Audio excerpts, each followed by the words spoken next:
Mr. Primetime. Happy Friday. It is Friday, and thank God. This was a long-ass week, man. Dude, snow, work, bullshit. I mean, damn. Even the Mets screwed me over this week with Bauer. Oh, come on, wait. How can the Mets screw over, man? They're big time. They're signing all the big players. They're big players now, man. Come on. We're saving the money for Conforto and Syndergaard and everybody else. They got Springer, right? No, they didn't. They didn't get Bauer, right? No. Oh. He used us. Real Muto? We did make the offer. Real Muto is the one that bothers me the most because we could have used a catcher for the next 4 to 5 years, best defensive catcher in baseball. But the Bauer shit pisses me off just because he used us. In summary, the Mets talked the talk but couldn't walk the walk. Basically. It wasn't anything they did. They made an offer that was more per year than what Garrett Cole's making, obviously more than what DeGrom's making because they got a bargain on his contract. But he chose to use us as leverage to get a better offer for where he wanted to go, which was LA. Almost like the Jets. Pretty much, yeah. The Mets and Jets are very similar, dude. Pretty much. It's not the worst thing in the world that we're not paying him, $40 million this year and then $45 million next year. But definitely you would have had a chance to win a World Series with him and DeGrom at the top of your rotation. But you know what would be weird, though, is like if you have DeGrom in there and then here comes this clown making fucking more than him. He's not like, to be honest with you, and I hate the Mets, but to me, I think you guys dodged a bullet here because he's not worth $40 million a year, $42 million a year. He's not, dude. And there's no fucking way. Nope. And then if he plays well, he's like, you know what? I'm out. I'm gonna make $40 million and bolt and go somewhere else. Yep. Like I think you guys dodged a bullet. I hate the Mets, but I'm like, dude, that money's insane for him.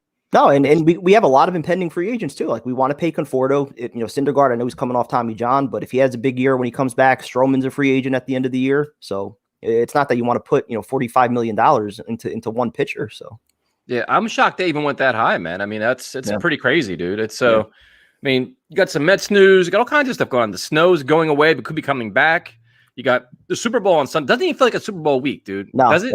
Doesn't. But you know what? Nope. To be completely honest with you, I don't miss Radio Row. I don't miss all these endless interviews and all the bullshit. Like, I don't need to see Tom Brady on the TV. You know what I mean? Like, I don't miss any of it, dude. Like, it's like a normal week. I'm cool with it.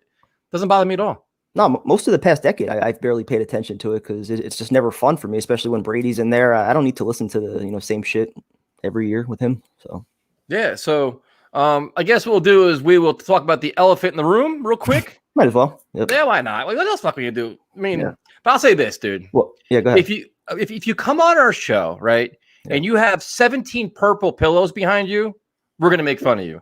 If you have 13 doors in your room, if you have a kangaroo walking by, if your brother walks in and walks out, it's all gonna be fucking shits and giggles, dude. Like we are gonna joke around, have a good time on the show. Our show is all about fun, all about having a good time, drinking some beers, escaping the real world for a while, talking football, music, food. I don't really give a shit. You know what I mean? The only thing we're not gonna condone is any kind of like personal attacks, especially like we try our best to control the chat and shit like that. But I think for the most part, everybody's been really good. Like I never knew anything was going on. We don't condone it. We're not happy to see it. So I don't know. Well, I'll just say, I mean, like we've been doing the pod for 6 years. The live stream is just more recently. Love, chatting with you guys, all the interactions and everything. Like you said, it's fun. It's an escape from a lot of bullshit that's going on. But like for you and I, we know we're putting ourselves out there to criticism, to ridicule and all that. So it's one thing to come at us and, half the time we'll go back at people. If it becomes too personal or a little bit ridiculous, we'll just block you. But it's one thing to come at us when we're knowingly, willingly putting ourselves out there in front of all these people. For our guests who are just looking for an outlet to kind of interact and just talk some football and escape from other bullshit, to start going at our guests and people like that, especially making like personal attacks, whether it's race, religion, gender, disability, any of that kind of shit, like just fuck off. And like the reason I don't want to pay too much attention to it is because out of probably like the 30 or 40 hate comments and emails that we get, I'm willing to bet that it's probably the 7 or 10 same people that are just making, multiple burner accounts that, once one of them gets suspended or flagged, they just open up the next one. So I don't even want to pay too much attention to it because I don't even think it's like a major problem with a lot of people. I think it's just a select few, and there's really only so much that we could do as far as moderating the chat with that. Yeah, so we appreciate a lot of people reached out to us with words of encouragement. A lot of people reached out to help moderate our chat. And listen, you guys can kind of police it yourselves and shit like that. We see a lot of it. We do our best to block people. Like you're absolutely right, dude. I have like probably 8 people on Twitter that attack me endlessly almost every day. Yeah. I could tweet, the sun is out. Fuck you, dude. Like, dude, look, I said the sun's out. Like, how can you make mad about that? Like, but So, and, like I said, and that's why I've kind of like grown tired of Twitter, because like you were saying in your video, like once it stops being fun, like that's when you got to start changing shit up. And like for me, like just like the constant attacks on Twitter, I've grown tired of it. This is still incredibly fun for me, like being able to interact and actually talk with people instead of trying to condense everything into 240 characters and shit like that. So I think this makes it, a lot more interactive, where you could actually like, speak our mind and everything. So. Yeah, and like, and to clarify, and listen, I'm the same way, dude. But I'm like, if you come on and play guitar and it doesn't sound too good, we're talking shit. Like this is this is it. Like we're gonna have fun, and it's like. And the one person kept telling me, "Well, you guys condone it because if somebody rips prime time, you bring it on. I put it on the screen." I'm like, dude, a lot of it's just in jokes. Like we know, like we're gonna get fucked with. It's just the way it is. Like either you or me or whatever it is. There's a very fine line between busting balls and like ripping us for shitty Sam Darnold takes or Mac Jones takes or whatever it is, and actually making personal attacks and taking it to that level. Yep. Yeah. So we're not going to change much other than we'll police it better. If you guys see something in the chat you don't like, fucking speak up. We'll block them. We'll do something about it. Other than that, we're not going to change too much, man. I'm still going to drink. I'm still going to curse. We're still going to joke around. We're still going to have musical guests. And furthermore, we have the cooking contest in less than 2 days. So are you feeling any pressure? Not at all. No, I'm excited for the cook-off. I know I'm going to destroy Jay. I'm a little bit nervous about the PB&J. That's the one area I'm a little, you go 33 years of Jay. Oh yeah, it's going to be a no contest. I actually picked up a legitimate cast iron. I picked up a legitimate cutting board, so the presentation should be a little bit better. So I'm not worried about that part at all. It's the PB&J, and if we have to do some rapping at halftime as well, that's where after a few drinks, I don't know how that's going to go. All right, so for those of you who don't know, 6 o'clock on Sunday will be our Super Bowl live stream, and we're kicking it off with a cooking contest. Primetime versus Jay, skirt steak. The halftime show, we have 2 guitar players. Primetime's going to eat peanut butter and jelly, and we're going to do shots. So there's a pretty good chance we're not going to see the fourth quarter of this game, and I'm completely fine with that because I really don't give a shit about the game. Yeah, me either. So a lot of fun stuff there. Thank you guys for all joining us. Yeah, Deshaun, I understand. I'm sure many are sick of the snow, and there's more snow coming this weekend, which is unfortunate because I'm getting tired of it too. I thought it was only like 1 to 3 that we're getting this weekend. Yeah, dude. Like, dude, where I work, I'm up by you. Like, I work at Somerset, dude. The fuck. Can I make a complaint? I gotta make a complaint because this is what we're here for. Good. Listen, I have all the respect in the world for guys that work in the snowstorms and they plow and they do things and they salt and shit like that. Where I work at is a slope. It's a driveway. It goes up. It's like a hill. You go up and down the hill, right? Mm-hmm. The bottom of the hill is ice. That's the first problem. Second problem is the side of the driveway. The snow is piled like 12 feet fucking high. So basically, when you want to leave the driveway, it's like a game of risk. You're just going to say, fuck it, here I come because I can't see shit. So it's just like, is there any level of common sense that, hey, you know what? Maybe we should make this pile, like actually see cars coming. Dude, literally, you can't see nothing when you pull out. You can't see a goddamn thing. It's just like, here we go, boys. Either we're going to make it or sink or swim time. Well, that's the thing, though. Like, there was so much with this last storm. Like, where do you put it now, especially if we get some more? Oh, man. Dude, it's crazy, dude. It's just that today, like, left work. I'm like, well, see my last trip. I may not make it home today because I can't get out of the goddamn driveway. So here we are. We'll go back to some comments here. Let's see. I'm super excited for Let's Talk Jets Radio Super Bowl show. Primetime eating peanut butter and jelly. I'm not excited for that. The food showdown is a skirt steak, right? Yep. Can't wait for this. Which one of you is trying to ruin the channel? Sometimes primetime I do by ourselves. That's true. That's true. Primetime's onions threaten someone. And that was funny. The one person with the comment, they're like, you guys have celebrity guests like Jennifer Gase, Adam Gase, Chris Herndon, James Crowder. I'm like, dude, it's all jokes, man. Like, this is part of our bullshit. Like, if you're looking for like a legitimate serious show, we're not for you. Just it's no, we're not even bashful about it anymore. We tell you don't watch us. Yep. We drink, we curse, we have a sense of humor, but like I just said, it's different when you start making it personal and shit like that. Yo, Tyson at Primetime. Tyson was right. We all mess each other, all in good fun. But why does, dude. Yeah. You know what? There's always going to be a couple people that are, it's going to happen. And like I said, we're not going to change much. I mean, we try to be respectful. And like I said, it's all, when you come on our show, it's all fun and games, man. Like I said, if you fucking have a purple cat walking behind you, I guarantee we're going to say some shit. That's just the way it's going to be. And like you were saying last night, anybody that has any kind of following, whether it's like, a governor or Barstool, like you look at their chats and the shit that's said in there. I mean, it's impossible to fucking moderate this shit. So, it's fucked up. I watch like Governor Cuomo. I watch some of his press conferences. He gets destroyed. Yeah. But Zach Myers of Shinedown, he was doing an acoustic show with a buddy of his, raising money for first responders in Memphis, right? Yeah. So they have the stream on they have the chat on the side. Everybody's like, oh, play this song. Dude, they're playing acoustic guitars in like the back of a yard. And the guy's like, yo, bro, your guitar's out of tune. You suck. You can't play this. I'm like, dude, what? This is a fucking charity fundraiser. And you're ripping one of he's a phenomenal guitarist. Dude. Zach Myers is an incredible guitarist.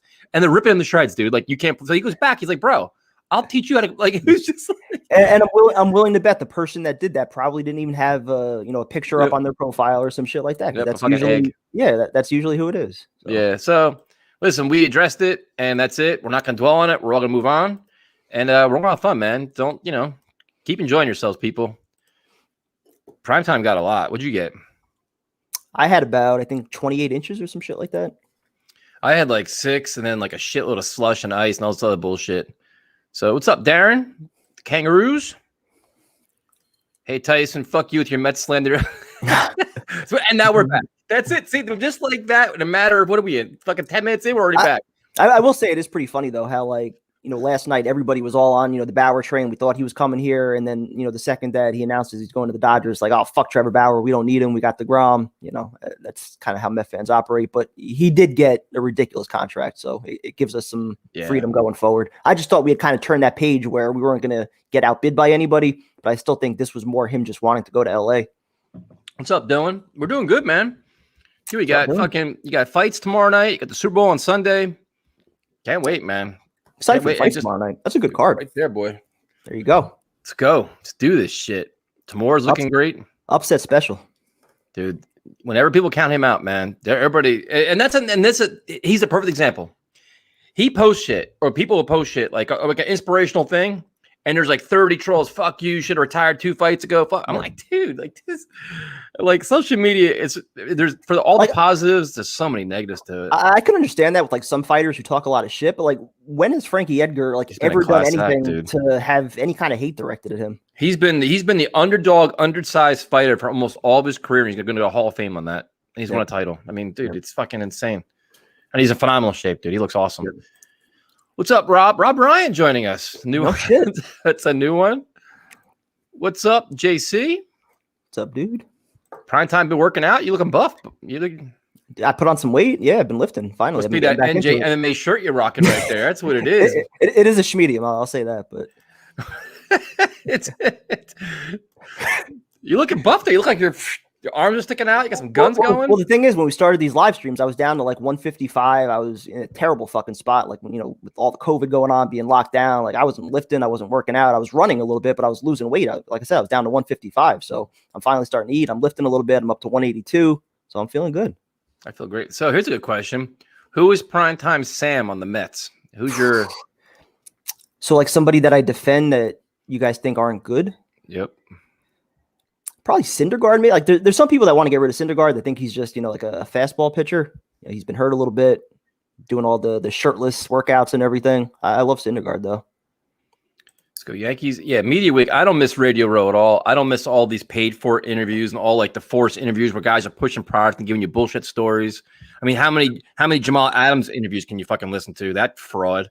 Yeah. I mean, Jesus Christ, he's horrendous. And did I hear right that like the CDC is recommending not like chanting at the game? Like nobody should shout or like stomp your feet, bring noisemakers. Like kangaroo in the room. Yeah, right. It wasn't the elephant. It was a kangaroo in the room. You're absolutely right. And I want to thank all of you guys that are on Twitter sending me pictures of koalas and kangaroos. I appreciate that shit. I read them all. If you tweet me, I guarantee you I read it. And 95% of the time I respond to you, except for those 6 assholes that been trolling me for like 2 years now. Yeah, I hate the you know what I hate the most about Media Week is the one night where they allow anybody interview and they have all like the costume people coming around, all these like fake interviews. And all. I hate that shit, man. Can we address the other elephant in the room that I feel like I have to address?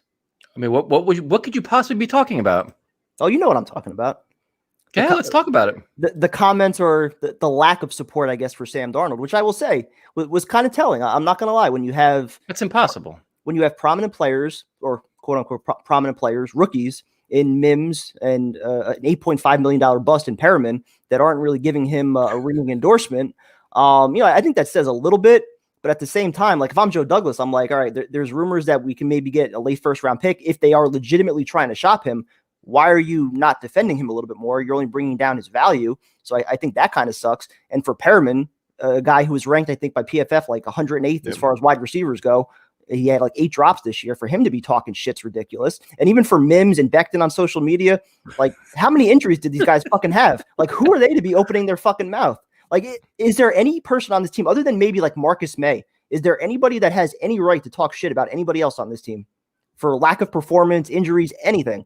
Like maybe CJ Mosley if he was healthy, but he hasn't played in fucking 2 years. So who's our leader that should be speaking up and giving endorsements about other players? I'm like, shut your fucking mouth.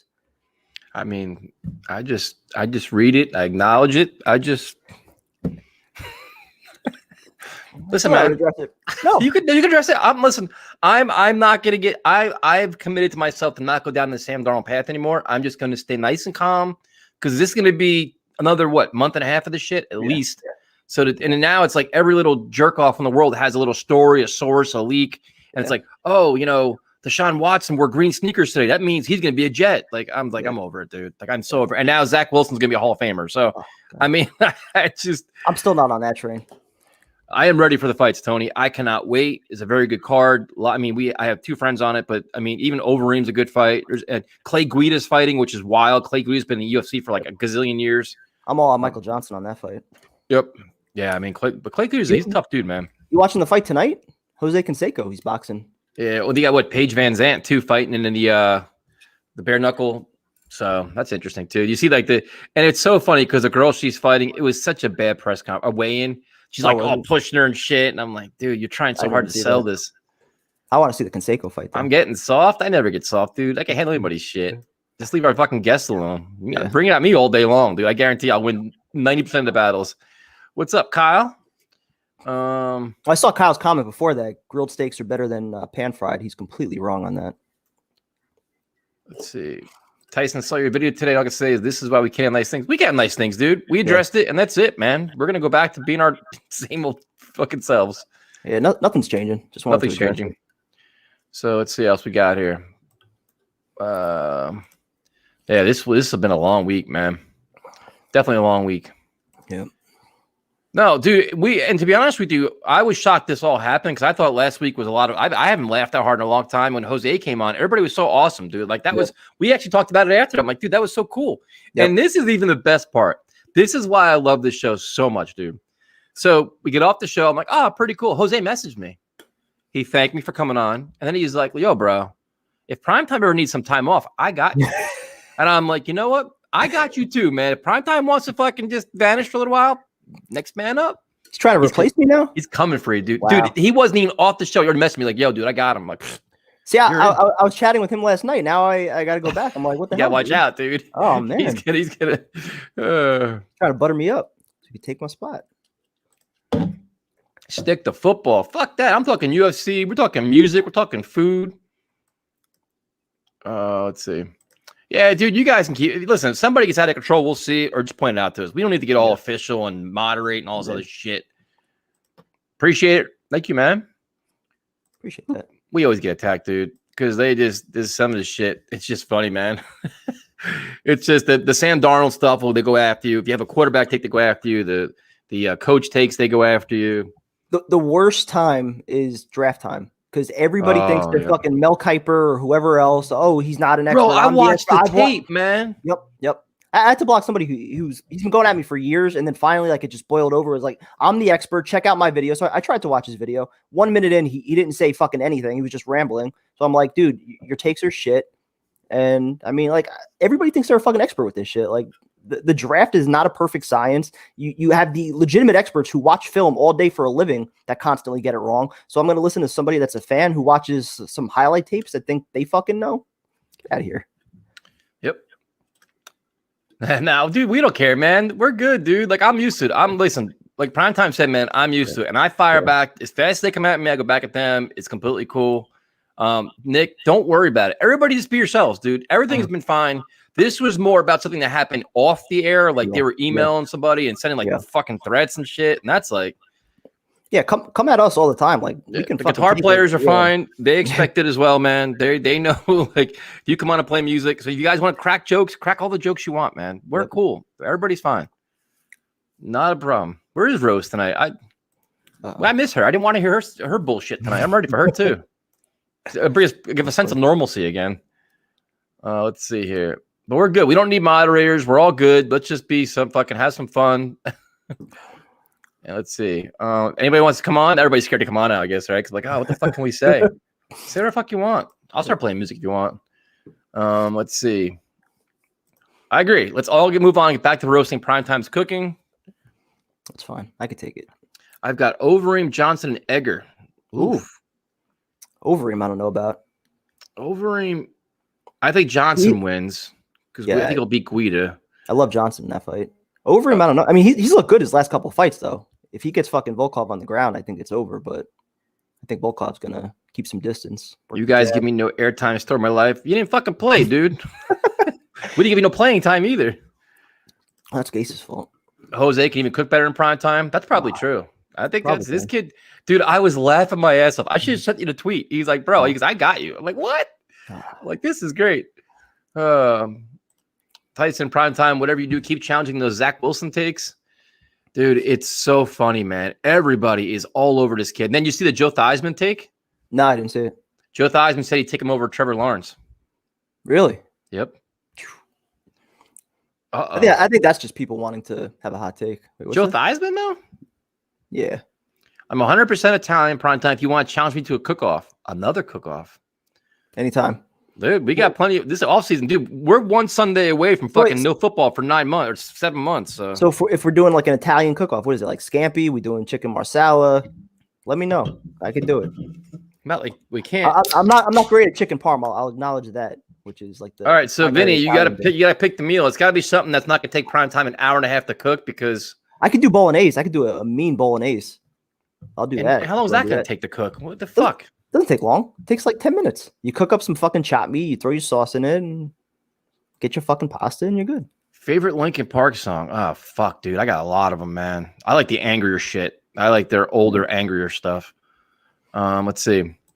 I butchered a leg of lamb tonight. Undercooked. Primetime's cooking better and better. Well, at least you undercooked it instead of overcooked it. If you undercook it, you could still kind of throw it back on for a minute or two. Yeah, dude. If you have a purple cat, I'm telling you right now, if you come on the show and there's shit going on in the background, things that we can see, we're gonna rip it. There's gonna be comments, man. It's just it's open season. That's the way it works. You're making me hungry. Let's see. I challenge Primetime to a peanut butter and jelly sandwich. You can join the PB&J challenge. I can't wait to see this. Up to week 13, almost done with the recap. Yeah, Primetime, what's up, dude? Romeo's sending you shit. Are you posting them? What are we up to? I think like week 9 I posted.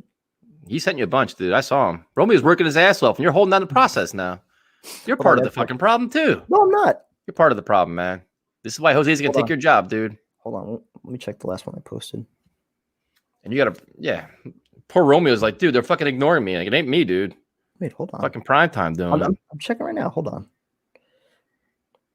All right, so we left off on week 8.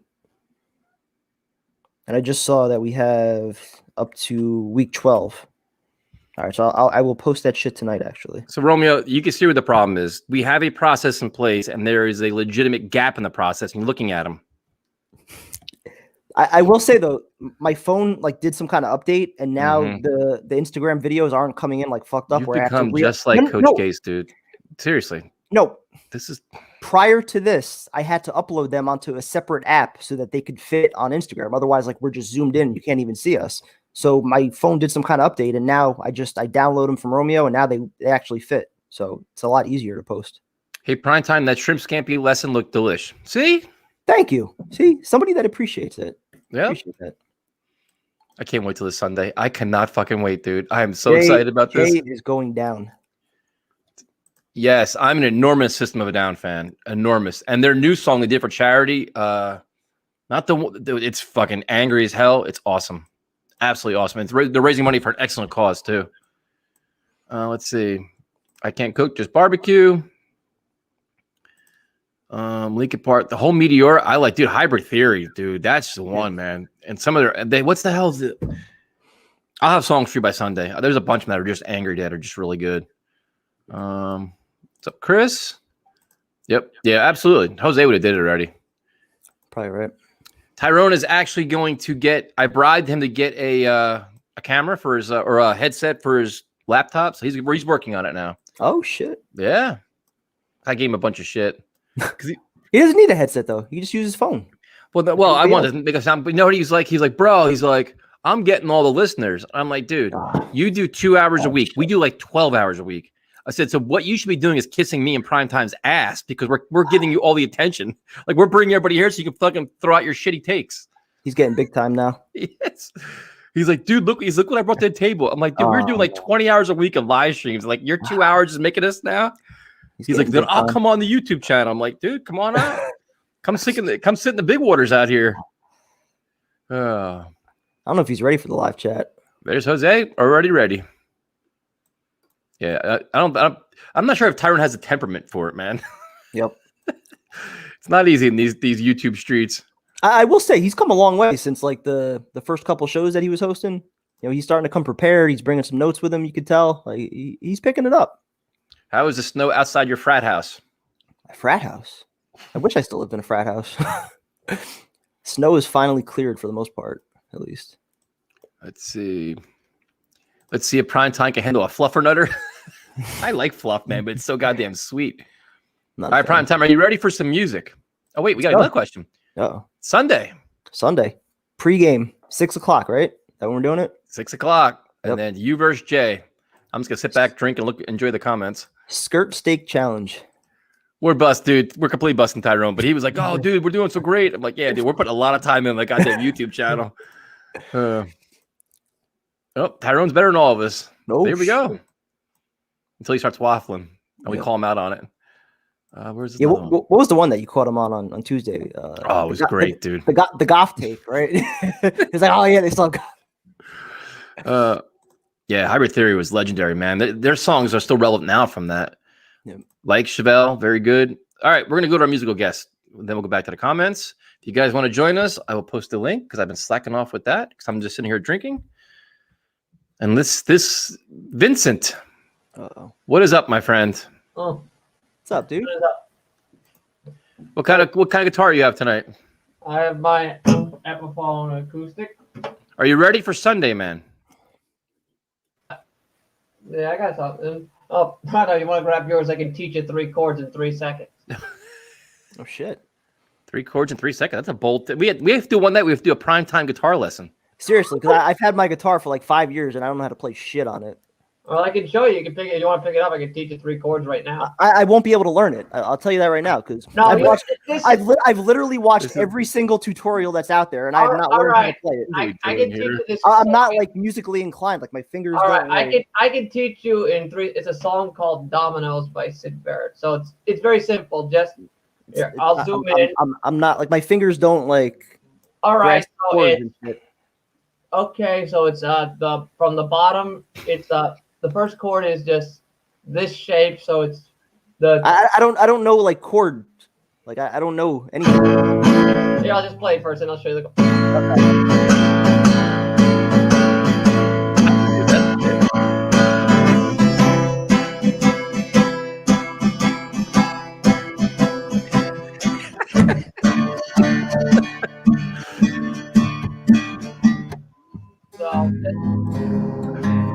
Okay.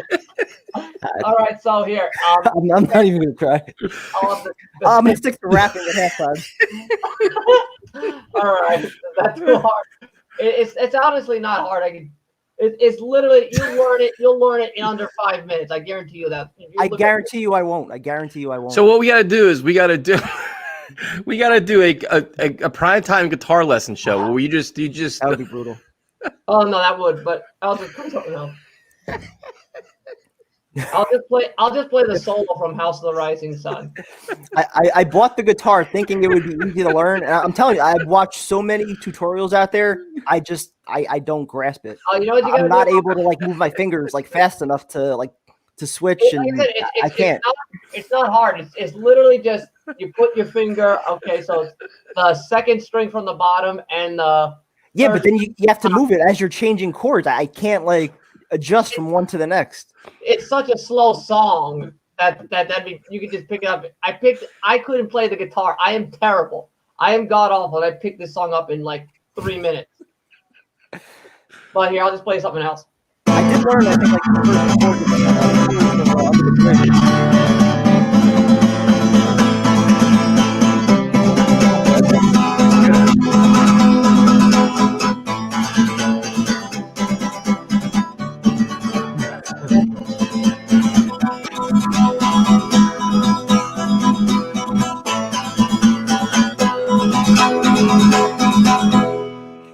That was actually pretty good. That was good. Well played. That's just the solo from the House of Rising Sun. That was actually good, man. Yeah, the chords are just the same. It's the same thing, but just go. The one song that I was able to get like 4 chords on was Under the Bridge from Red Hot Chili Peppers. And then like that was as far as I could go. It was like the first part of the intro, and then I couldn't do any more of it. A chord. Oh yeah, A chord. So the A chord is just this. And then this is B, C, and this is B. See, I can't go from one to the next. My fingers don't move fast enough to do that. Oh, here's something easy.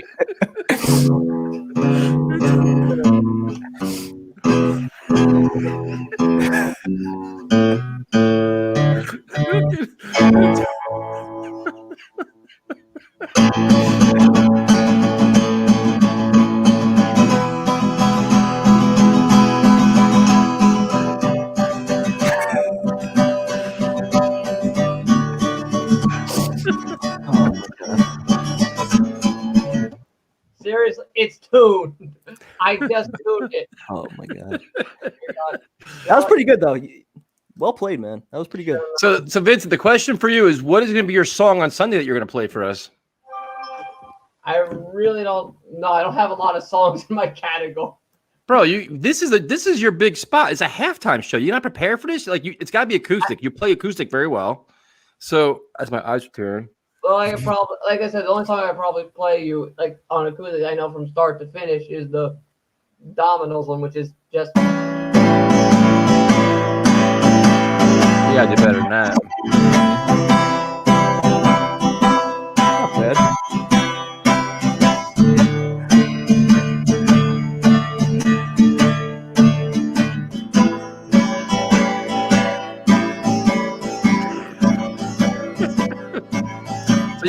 You gotta do something better for Sunday, man. You gotta do something better for Sunday.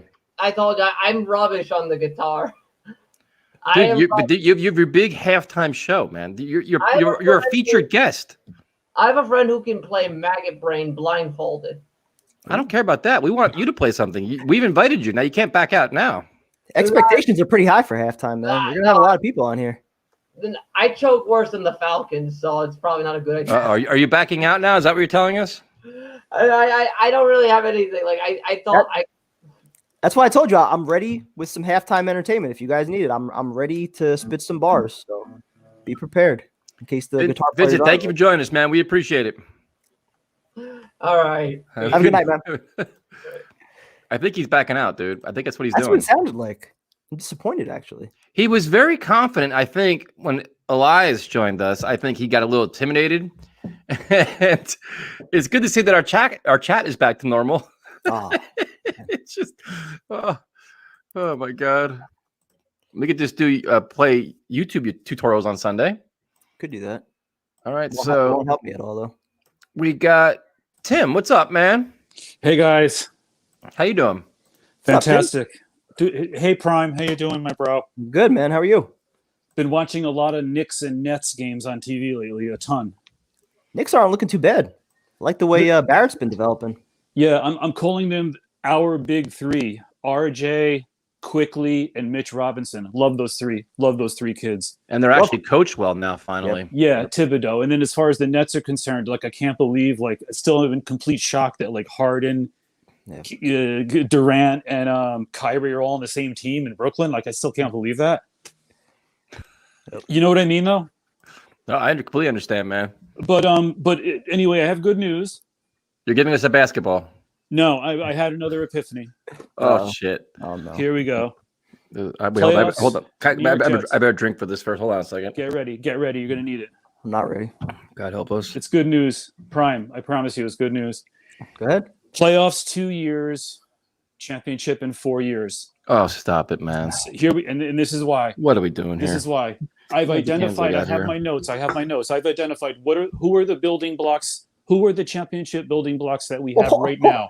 The building blocks aren't even on our team yet. I know, but I have Becton, Mims, and who else? Quinnen. Yeah, and that's I know, but I have a list. I have a list of what the championship, the blocks that we still need. It should be a list of the weed that you're smoking because this is no. Listen, dude. I broke it down. I've simplified it. Oh shit.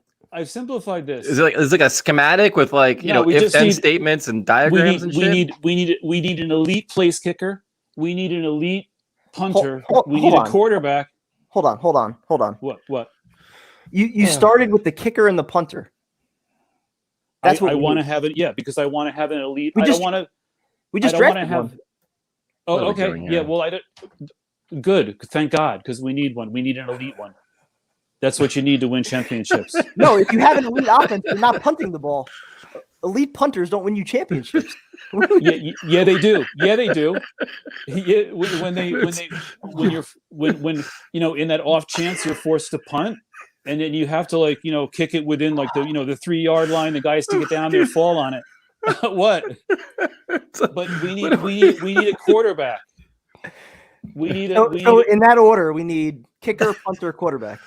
Yeah, wide receiver, running back, a safety, defensive line, O-line, and a secondary.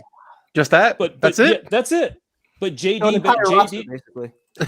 basically, yeah. But JD, what I'm saying is JD, we have a chance, but JD's got to get this right.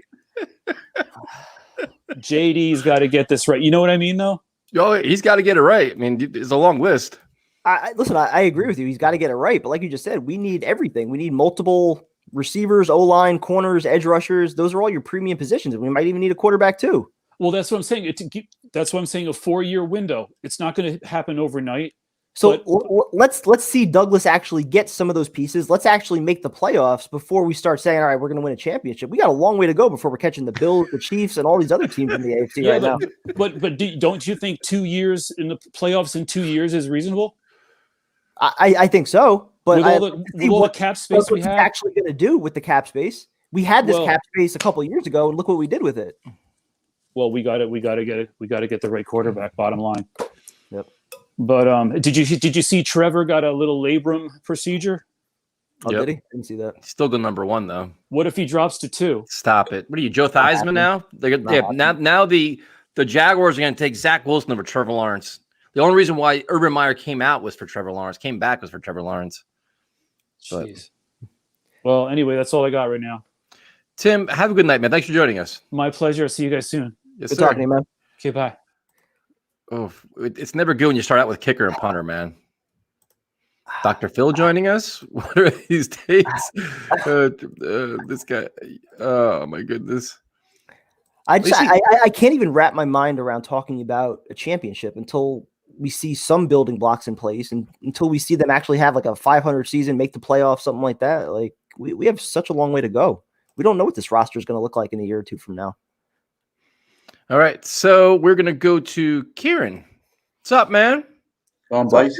All right. How you doing, man? Yeah, good. Thanks. Nice to see you prime time. You too, man. Yeah, I made my first cheesesteak, by the way. I made the other day. It was really good. What kind of cheese? Did you follow my recipe? I used way less onions, though. I had some, but not much as you. Okay. And they weren't caramelized. Did you at least cook? You didn't caramelize them, though? I don't know how to. That was a bit too complicated for me. I'm still it's not complicated. You just got to cook it on like a low flame. Oh, it's complicated. No, it's not. Every 5 minutes, you just flip them around, cook it on a low flame. Yeah, and they start to caramelize after like a half hour. No Swiss cheese, though, right? Yeah, I had all the cheese. I had like a mixed cheese. I had mozzarella, cheddar. Oh, you did it the right way. All kinds of cheese. Mozzarella. Yeah, that's the way to do it. Mozzarella. Swiss is fine. Provolone is fine. Cheddar's fine. But mozzarella is perfect. I'm not doing mozzarella. Yeah, it goes all stringy and like, Yeah, so does Swiss. So does provolone. Stick to your guns, man. We're with you. Yeah, I like the mozzarella. But I was going to talk about the number 2 pick, but we need to talk about kickers. Clearly, Tim knows where football's going. So, who do you want number 2, man? Are you buying this new Zach Wilson hype? I don't want to go back in number 2 at all. There's no big, there's no conscientious number 2 quarterback. So I think I'm scared to take either of them.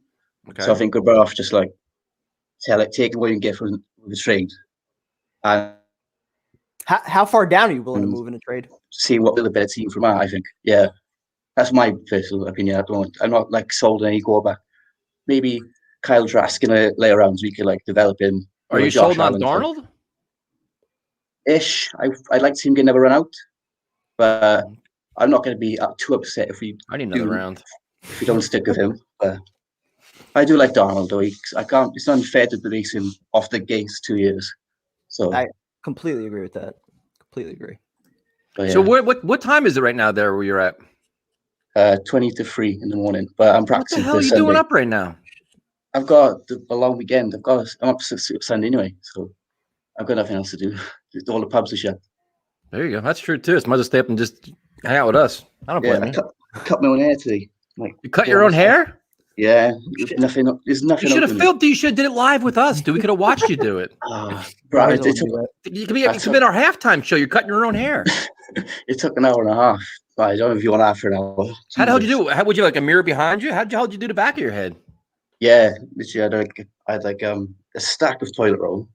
Uh-huh. The mirror was on the toilet roll. I looked in the mirror. And I was like, it was so hard. Wait, hold on. Can you turn around and like show us the back? Like, I want to see. How it looks. Let's see what the aftermath of this is. Can you see? It's not too bad, man. You didn't miss too many spots. That's not terrible. I would totally fuck. I could do a beard, but I wouldn't even try to cut my own hair. The only thing is like it's like a lip because I haven't got proper scissors. I can't fade that in. But what can you do? Hey man, fuck it. Worth the shot. Save some money too. Are the barber shops open there or no? Nothing's open. Damn. Literally, that sucks. all we guys like supermarkets. And where I work. I'd be cutting my own hair too then. Fuck it. You're not going out anyways. Who cares? I can get my haircut tomorrow. Yeah. I can't stand it. Like it goes over years. Can't do it. So who do you want to win the Super Bowl, or do you not care? I hope it's just a good game. Hope it's entertainment. I'm not rooting for one team really. It'd be cool, like long term. See, I was there for Brady's like big. He's won another one. It'd be like good to see like long term. Like say, oh yeah, you've seen that, but I don't really care. I hope I win the bet. That's my main thing. Do you play any musical instruments? Do you want to be a part of our halftime show? I have a set of bongos, but that's perfect. That's exactly what we need. It's too late at night. I don't want to wake anyone up. Sorry. No, Sunday we'll do it for the game. Yeah, my dad will be up. I'll see if I can get him on it. Let's play some bongos for the halftime, dude. You're on. You're now a booked guest. Could have guitar, bongos. Oh, bang it. Happy days. Dude, thanks for joining us, man. We appreciate it. Yes. Thanks, man. Have a good one. Have a good night. Yeah. Prime time, we got bongos now. That'd be awesome. All right, so we got quick prediction. Where will Sam, Fields, Wilson, Watson be week 1? That's a good question. That's a good fucking question. I have a feeling Watson's still going to go to the Dolphins. I think Sam will be a Jet. I think Fields will be in Atlanta. And I'm going to go Zach Wilson, maybe Carolina. I'm going to go Watson, a Texan. Zach Wilson, a Jet. Sam Darnold, a 49er. And Fields, a Falcon. All right, let's agree on Fields. You really think Watson's going to end up staying there? Yep. Is he going to sit out or just? I think I don't know what, but let's see. Tyson, did you see the smoke Prime had on the show when you weren't on? That wasn't me. That was Jay. Bongos. Yes, we got to do bongos. If anybody plays musical instruments and you want to join us on Sunday at our halftime show, you're all invited. We got as many musical guests as possible because a halftime show is about 45 minutes long. So, I mean, I'll watch the weekend, but I mean, I don't really care. I'll be better than the weekend. Yeah. With Primetime's rapping. Yep. Our challenge Primetime to an arm flex off for the halftime show with that Schmedium t-shirt. Blame Tyson. He sent me the Schmedium. Dude, you said I asked you what size you were. Yeah, the medium was fine after the first time I wore it, and then once I put it in the wash, then it became like an extra small. Dude, we could do a piano concert. I mean, it definitely makes me look buff, but yeah, we're gonna.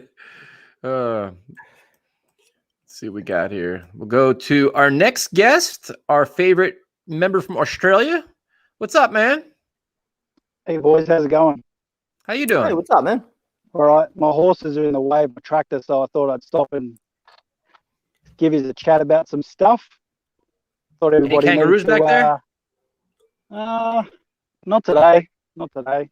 First thing I want to say is, Vincent, I 100% apologise for sledging your guitar playing, mate. It's 1,000 times better than what I could ever do. So kudos to you for stepping up to the plate yet again and copping the slack. Yeah, here's my horse. I don't know if you can see it. It's right there in front of my tractor, little dickhead. Can't see shit. Yeah, so I started sort of paying attention to the Jets when Valentine Holmes was with the team. I don't know if you remember the Aussie guy that was in the I remember him. program. So yeah, so I've noticed like a distinct change in the attitude of the Jets fans over like the last month. That's been distinctly lacking from the fan base in the past. But what I wanted to talk about today is sort of like the Sam Darnold trade talk, and I don't think it's as crazy as what some people might think. I definitely think that there is a market out there for him. I watched probably about maybe 10 or 12 Jets games this year. While you guys were talking about it, I would watch it on the Match Pass. I can watch 2 games at once thing. And I reckon he probably did enough, probably about 20 or 30 plays that you go, yeah, there's something with that guy. Like, I understand that the relationship between the Jets and Sam is probably fractured to the point where for both sides of the equation, I don't think he can stay with the team. But I think there was enough that you could see from Sam where if you're another team, another general manager, where you could go, there's something with that guy that he's not totally gone. And I think there are some teams that out there that could possibly look at him as a reclamation project, because they're not going to be in a position in this year's draft to get any of the top 4 guys. Teams such as the 49ers, the Indianapolis Colts, maybe the Atlanta Falcons, and at a very, very last no, there's no duckbill platypus. After I have this, you can ask me any Australian questions, I'll answer them, because there was a lot of Australia slander in the comments last week that were absolutely untrue. For one, we're all fascinated with animals. No Australian drinks Foster's fucking beer. I'd rather drink the piss of my horse than that shit.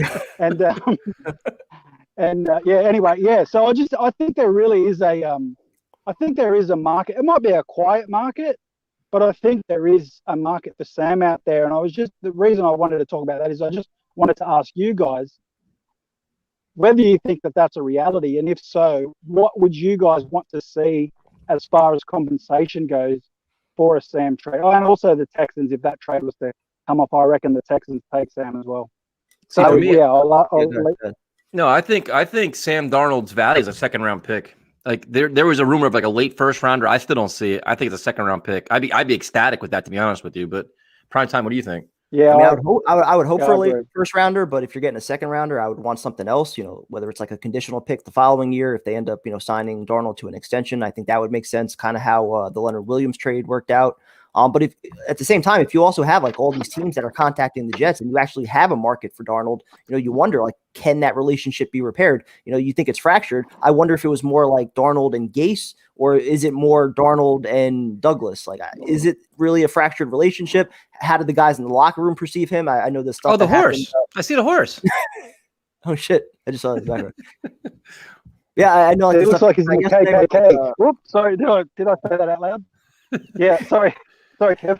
No, I was just gonna say, like, the stuff like from yesterday with Perriman and Mims talking, like, it didn't really seem like they gave him a ringing endorsement. Becton on social media, it seems like he's all about Deshaun Watson. So you wonder, like, if the guys in the locker room really believe in him or not.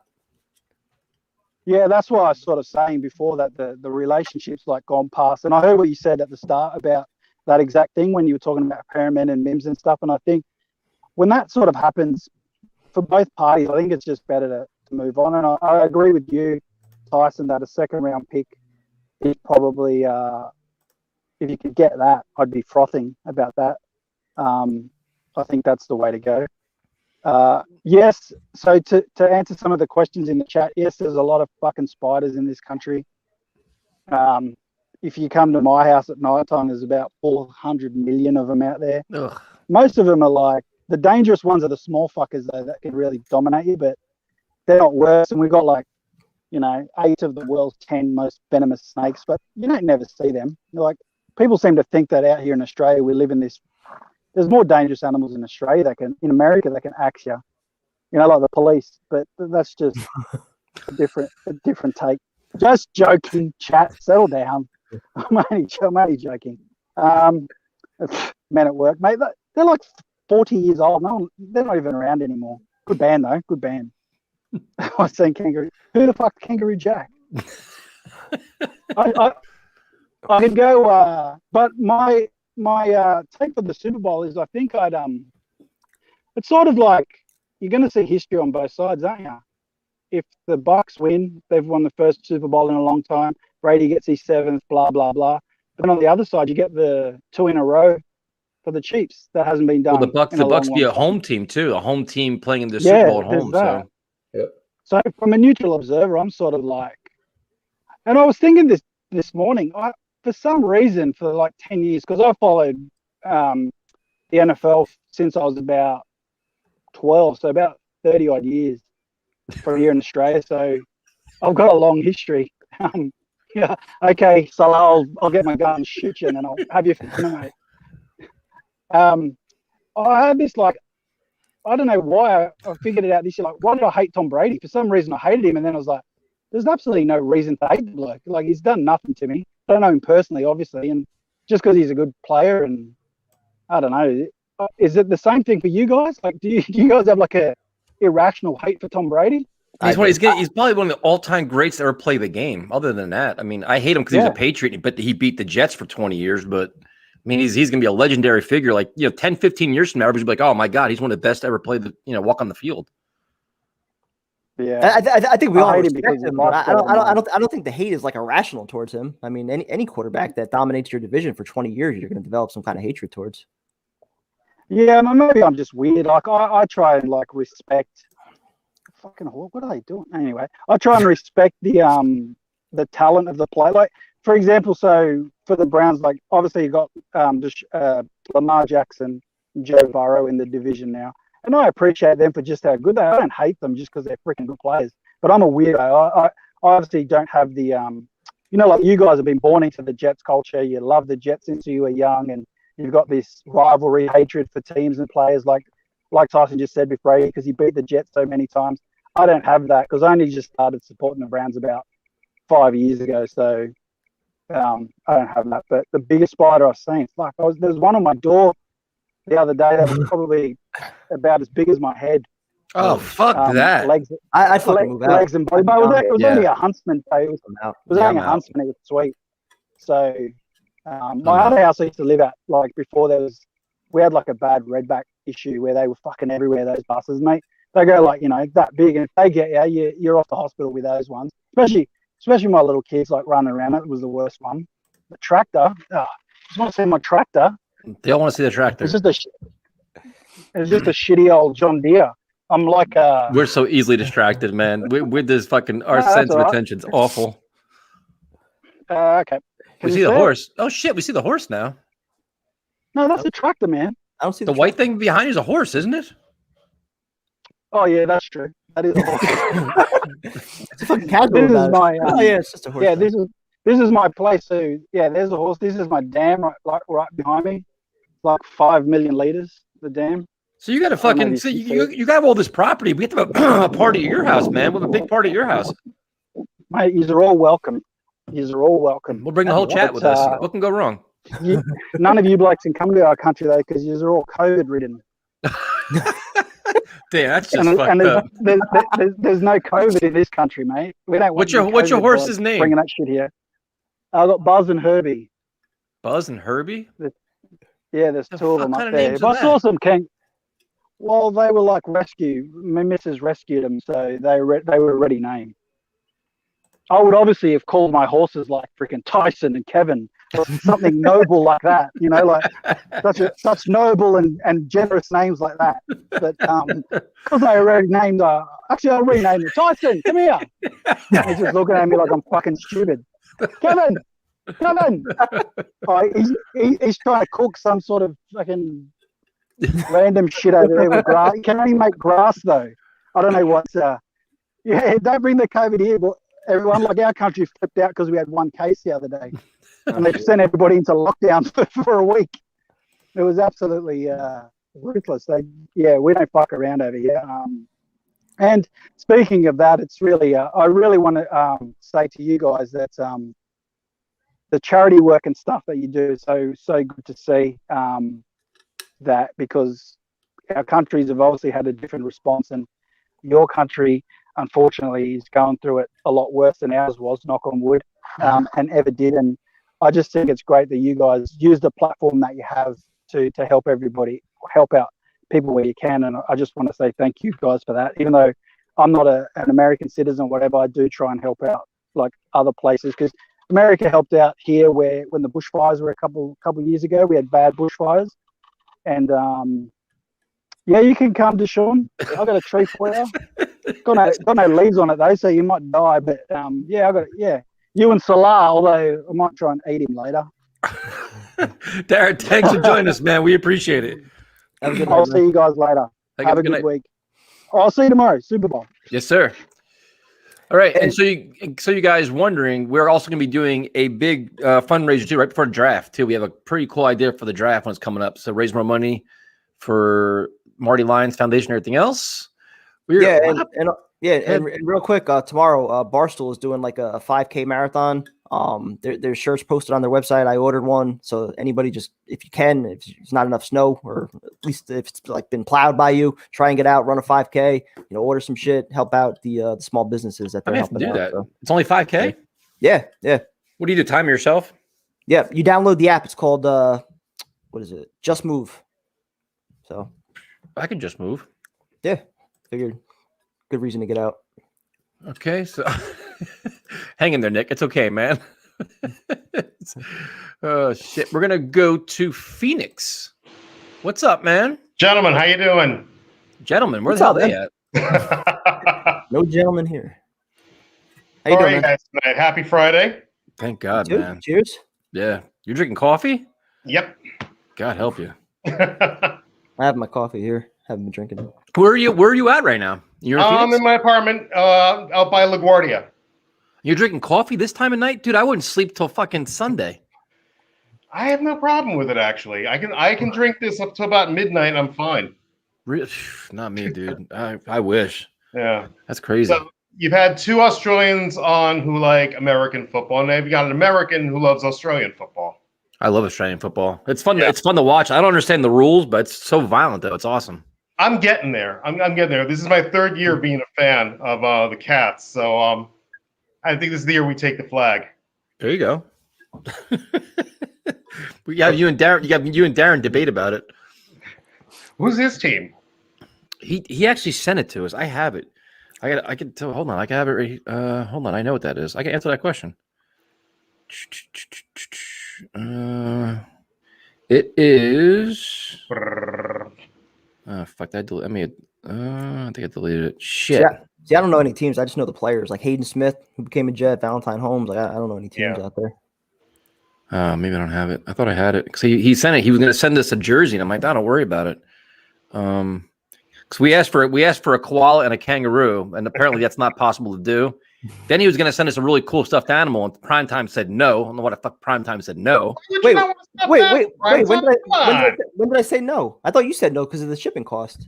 No, he was like, dude, he has a really cool koala he was going to send. He said Primetime said we don't need stuffed animals, and he's not going to send it now. I never said that. That's what he said. That's a lie. I never said that. I swear, you two really are becoming my grandparents. I'm gonna start calling you Roz and Mario. I'm telling you. Oh shit! So what do you think, man? What do you think about the Jets? I'm telling you, like I've been a Giant fan since like Gerald Ford was president, and you guys are making me drift over to the other side. Come enjoy the fun, man. We're on our way up finally. Hopefully. Yeah, and it's not like the Giants are going anywhere anytime soon. Not with Jones. So that's what I was going to ask you. What is your take on Daniel Jones? he's like Sam. He's making dumb decisions that he really shouldn't be making. Not only year at two, this though. stage. I mean, yeah, he can run, but that's really about it. He's just making really, really poor choices, and it's killing the team. So what do you do then? Because would you? I mean, I don't think the Giants will get involved in the Deshaun Watson sweepstakes, but do you look to draft a quarterback? How do you handle it, or you just say, you know, one more year him, then he goes? I would say bring in a veteran guy who can kick him in the rear end and say, "Yo, stop doing that." Yeah. I mean, obviously not somebody like Joe Flacco, because he proved this year he was not interested in doing that at all. You played well for the Jets. Oh yeah, he did play well, but what did he do for Sam Darnold? Nothing. Remember, Here's a name for you. I don't think it's a coincidence that Darnold's best year was the year he had Josh McCown mentoring him. Do you want Ryan Fitzpatrick? No, you don't. That's a good fit, man. Do I have to? No, it's not. He'll win games for the Giants. No, he might. Actually, my brother's starting to look like him, so I mean that might be a good way to like just come full circle. What do you think you guys are going to do with Saquon now, coming off the ACL? He's got on the last year of his contract. This does not keep me up at night. That keeps me up at night. Yep. I'm a little worried about Saquon. I'm hoping he's young enough that like he can just bounce back from this without any problem. But I don't know. I really don't. Number 2 overall pick. You almost have to extend him. Otherwise, that's going to look pretty bad on Gettleman. Yeah. Well, I mean, but like Gettleman drafted him, he didn't foresee an ACL getting torn. Yep. Yeah. Then a running back coming back from that, does he lose a step? Does he lose explosiveness? Usually it takes a year after you come back to get back a lot of your stuff. That's another year. That's tough, man. Very true. Very true. I mean, like the other any given Sunday is on any given Sunday, somebody can get hurt. Yep. No, that's a rough spot to be in with the Giants. They got some tough choices to make. Thanks for joining us, man. We appreciate it. Thank you for having me. Enjoy your coffee. All right. So now, prime time, we have your competition get ready to come on. So for those of you that are just joining us, Sunday, Super Bowl Sunday, the marquee matchup. When you guys are watching, don't watch CBS and all that bullshit pregame show. It doesn't mean fucking anything. You want to watch a cook-off. I mean, it's not really going to be a competition. So this is bad. Are you wearing a do-rag? Are you wearing a do-rag or a back? What the hell is on your head? It's your hat. Oh, it's getting in my way. It looks like a do-rag.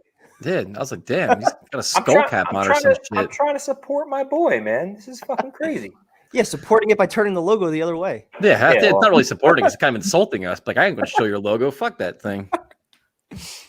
So, Jay, now prime time. Did you hear him talk shit before? Did I hear primetime talk shit? No, I didn't hear. I can't. Yeah, he said you're no competition for him, is what he said. Yeah, that's earlier. just ridiculous. The people know. The people understand. The people aren't going to let me down. People will know. They will. They're about to find out. So have you bought everything already? You're set up? Well, okay, so I didn't pick up my skirt yet, but I will be grabbing that. Pick up my skirt yet. Well, no, that's smart. You don't want it sitting in the fridge for a couple days. Jesus, I'm picking mine up tomorrow night. All right. Meanwhile, I got the rub in place. I got the rub in place. I got to pick up the skirt. I didn't pick up my skirt, but I got my rub going. Hold on, you're using a rub on the skirt? Oh yeah, you're rubbing the skirt. What are we doing here? That's how I know. That's how I know I'm gonna win. You don't know how to like differentiate different steaks. Use a rub on ribeyes. That's fine. But no. Ribeye is salt, a little pepper. That's it. No, you're doing it the wrong way. Salt, No. You're doing it the wrong way. Nope. Everyone saw my ribeye with the rub. Tyson, you see what you did? The chat is gonna fucking roast me. This is gonna be bad. Listen, man, I'm just here for the entertainment. Just to answer, Anthony, I bought the $3. I bought the $3 bullshit ribeyes or whatever it is, the beef chuck, just to do the cheesesteaks. I wouldn't do that to actually present like an actual fucking steak.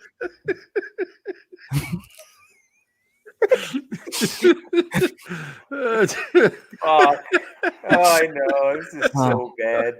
This is your fault, Tyson. You incited this. I don't.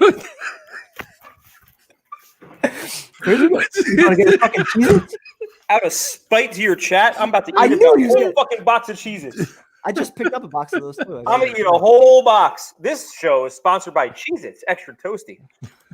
Extra Toasty is where it's at, though. So you're going to buy a quality skirt steak, is what you're saying. Not I'm the going to shit buy Primetime a does. quality skirt steak from Whole Foods, the best, and I'm going to rub it. Yep, with a nice dry rub. I'm going to destroy Primetime. It's over. He's got no shot. We'll see about that. I'm not putting him in the microwave tonight. So Jay, any thoughts on the Super Bowl at all, or do you not care? Weird stuff is happening. The Chiefs are falling apart. Got all these weird COVID situations. Andy Reid's son in a car accident with all that crazy situation going on. Yeah. Yeah, the 5-year-old's in critical condition. It's fucked up. Terrible. They're apparently I don't want to speak out of turn because I don't know all the details yet, but rumor going around is that there was potentially alcohol in play. It's a bad situation, and it's Andy Reid's son. So there's weird stuff going on around the Chiefs right now. And the 5-year-old wasn't his son though, right? Wasn't his son the coach on the team, right? Like the outside linebacker coach or something like that. Yeah. Okay. But from what I'm seeing on Twitter and stuff, people are saying that I got to read the article. But I'm just saying what I saw on Twitter was that he got in an accident. It was his fault. There might have been alcohol involved, and the kid's in bad shape. So it's crazy. That sucks. Very bad. But I mean, I don't know, man. I just feel like Tom Brady at home in the Super Bowl. I said all along I won't bet against the Chiefs, and I never will. But I don't know, man. This thing's got a weird feeling to me that Tom Brady's going to win his 7th Super Bowl, walk off into the sunset. I'm feeling the same way because almost every app is encouraging you to bet on the Chiefs. And that was like the same thing that happened with the McGregor fight. They had all these promos, bet on McGregor, first, second round knockout, and then Poirier finishes it. So I feel like they're trying to encourage you to put the money on KC, and they all know that Brady's going to come out on top. Dude, he fucked Conor McGregor up. I know. Sure did. He beat the fuck out of him. That was great. That was a good night's fights, too. Yeah. Excited for tomorrow night. Hell yeah. What's going on in the chat? Anything new and exciting? You know, man, it's I got to talk to Jacob Eason and AJ Dillon the other day. That was fun. Talked a little sports cards with them, and you know, I'm thinking like what's going on with the Jets is a little weird with the Watson situation. I just feel like that. I don't know, man. It's feeling like it's going to be Sam Darnold next year. I feel like they're going to run it back one more time. Don't bring our show down, man. Don't bring us down this path. I feel like it's going in that direction. We're having a fun night of jokes, and you're going to bring us down with this fucking Sam Darnold nonsense? Right or wrong, I feel like that's where we're headed. Because I don't think that Deshaun's going to be coming here. I want him here, obviously. We'll eat some Cheez-Its. Well, I mean, you want Carson Wentz? Hold on, Tyson. You said on Tuesday night, you said that you don't think Watson's coming here anymore. Right. I'm all about – I'm still my anybody but Darnold take. So I will find somebody else. What about Wentz? I mean, that's not my number one option or two or three. That's anybody but Darnold. Would you have him over Darnold? Would you take him and run back with Darnold? With that contract? That contract sucks. So they want a first round plus for him as well. It's crazy. They're not getting that. Yeah, no, I'll pass on Carson Wentz. So it's not anybody but Darnold. All right, anybody but Darnold and Wentz. You just talk about fits to the Giants.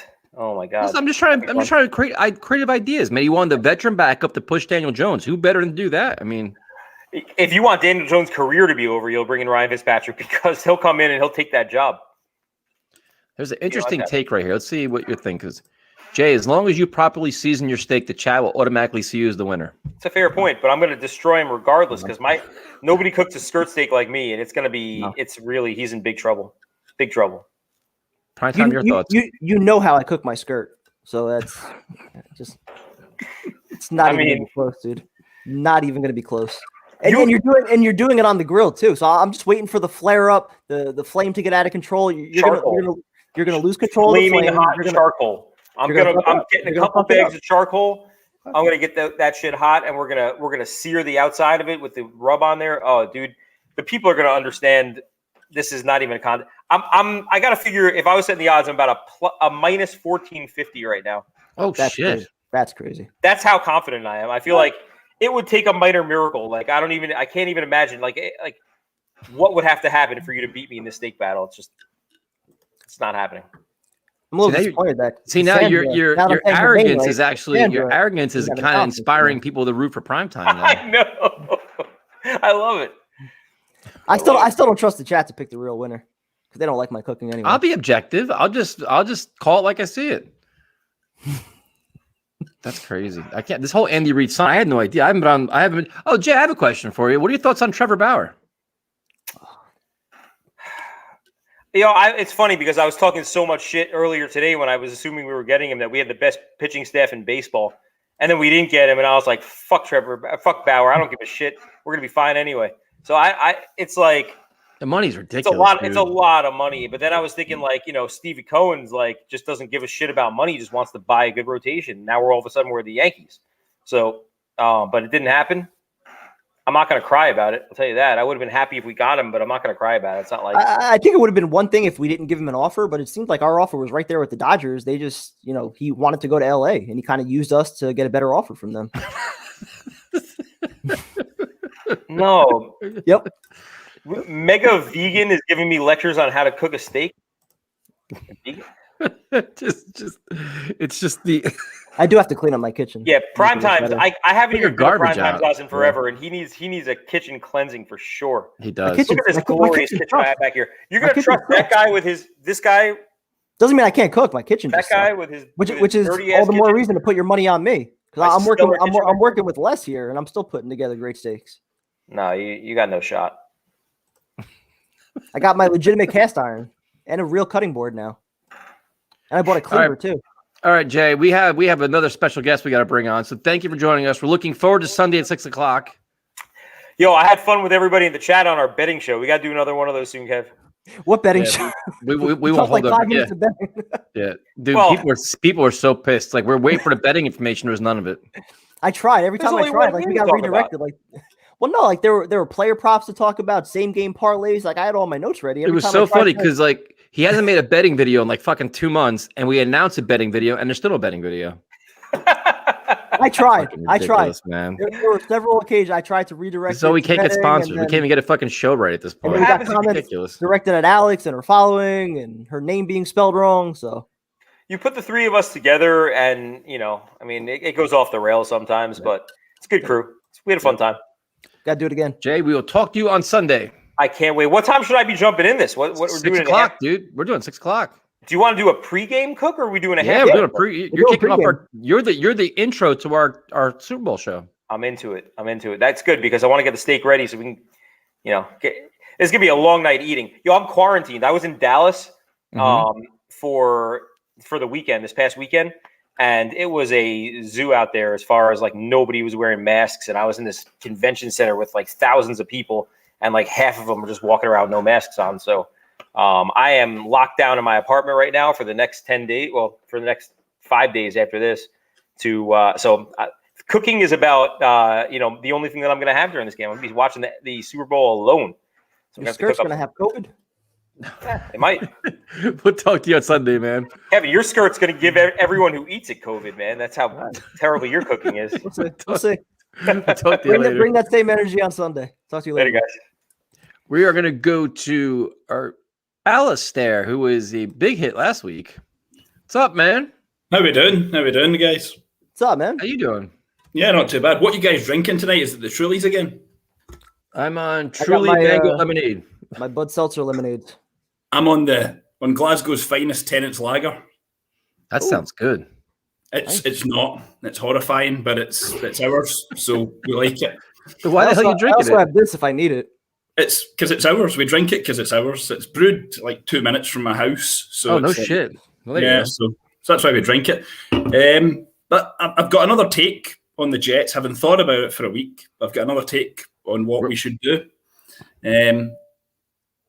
Going into the deep dive on the Deshaun contract and the Deshaun deep dive. Well, the Deshaun stuff. I think we really have to not go for Deshaun Watson. Because I think his contract is too much of an issue. I think we need to have all the draft picks that we have. In my opinion, I think we need to use take number 2, take a quarterback, take Justin Fields. See, I'll make every argument against trading like 4 first-round picks and Quentin Williams, like as far as the compensation goes. But the contract that's like a non-discussion with the amount of cap space that we have. If we have a legitimate top 5 quarterback in place, I don't give a shit how much we're paying him. just to know that we have that and we can focus everything else on building around him. Mm-hmm. It's what we're giving up. I think what we're losing, and if you combine the contract plus not having 4 first-round picks on rookie contracts, his contract is fine. His contract's fine. It's what I meant about taking away the picks. It's losing the draft picks. It's losing those draft choices in the early rounds. I mean, the guy. Who cares? Yeah. For me, it's take the second round pick, or take the second pick in the draft, and then use the rest of our picks in this draft to get a bunch of young guns, young good players. I trust Joe Douglas to do it, and then every year just keep building with draft picks. If we establish the quarterback that we think we can have with Justin Fields, and I think he's the guy. I've watched a wee bit of film. I think he's. So you don't like Zach Wilson? No, I think Zach's going to be. I think with the shoulder injuries, I'm not too enamored with the shoulder injuries he's had. I think that's a risk coming into the league. I think he's. I prefer Justin Fields personally. He's my sort of quarterback. As I said last time, he's my sort of QB. But I just think we should really focus on building in the draft, because we've done it before, and I think Joe Douglas has got a great evaluation process. I wish I was in the movie Braveheart. I was like 4 when it was brought out, but I trust Joe Douglas with the draft picks, and I hope to God that he drafts the right way, because it's a great opportunity for the Jets to really, build the franchise the way that the successful teams have. You look at teams that don't build in the draft, that I look at the Rams and I think they've got a great defense, but they've got guys on big contracts, and eventually these guys are going to be like, well, where's my next contract coming from? It's not coming from the Rams, because they've got no. Well, they've already paid everybody. They've been all in, man. They went full speed ahead to go chase a Super Bowl this year and next year, and they're done. Then they got to blow it all up and then start all over again. But the only thing I disagree with you about, and this has been my stance probably about for 2 months now, is everybody's so focused on the first round picks that Deshaun Watson may cost, and they're ignoring the fact there's still 6 other rounds in the draft. Yeah, and you can draft plenty of other players there and that's where you get all your value from. I have to ask you then, if you have confidence in Joe Douglas to hit in rounds 2 through 7, why don't you have confidence in him with an extra 4 first round picks to build a team that way, or find a quarterback at some point? Those 4 first round picks don't guarantee me Deshaun Watson. Deshaun Watson is a top 5 quarterback in the NFL. That is a premier player in the NFL that I know is not in the draft right now. I want the known commodity. One of the best quarterbacks in football at 25 years old, that's the known over lottery tickets. That's why. I'm probably being quite conservative in my thinking with the Jets and thinking with the team. In my own estimations, if I was the general manager, I'd be like going, well, let's pick 2. Let's take a quarterback at 2 and use the rest of our picks in our first rounds from next year that we've got off the. Listen, but if Deshaun Watson wasn't on the table, I'd be in the same boat as you. I'd be like, listen, you know what? We have picks, number 2 pick. Let's figure out what the quarterback. I understand all that, but this kid is so unique. It's so rare this happens. It's such a rare experience that this is the answer we've been waiting for the next 10 years. Yeah, and it's he's that good, dude. He can make guys around him better. He can attract other players. He can do all kinds of shit. And I've been watching stuff over the last couple of days where it's been funded, but it's been said by the Texans that no matter what they do, they're not trading him. Yep. Well, that's all part of the process, dude. This starts the same way. The player says, I'm not going to report. The team says, I'm not going to trade him. Player deletes all his social media. Team says, we're not going to trade him. And then sooner or later, they're going to get an offer they couldn't refuse, and out the door he goes. He holds out for however many months or doesn't show up to OTAs. Well, that's the whole thing, because right now it's like there's nothing. He's not missing anything. He's not missing OTAs. He's not missing practice. He's not missing shit. Do we need to... Does there come a point though with the Jets where we have a certain cutoff date, like when the draft? The draft, if we haven't gotten by the draft, do we have to make a choice and say? Well, and Primetime mentioned this last time. The challenge you have is once free agency starts, if you want to try a lure Allen Robinson here or Chris Godwin here, having Deshaun Watson makes it a lot easier.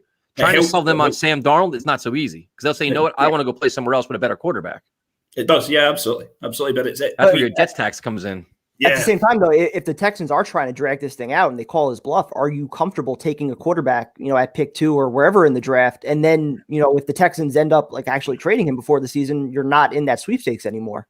You're out. I mean, at some point you got to draw the line and say, listen, man, we can only wait so long. Like we can't hold our whole rebuilding plan until fucking July.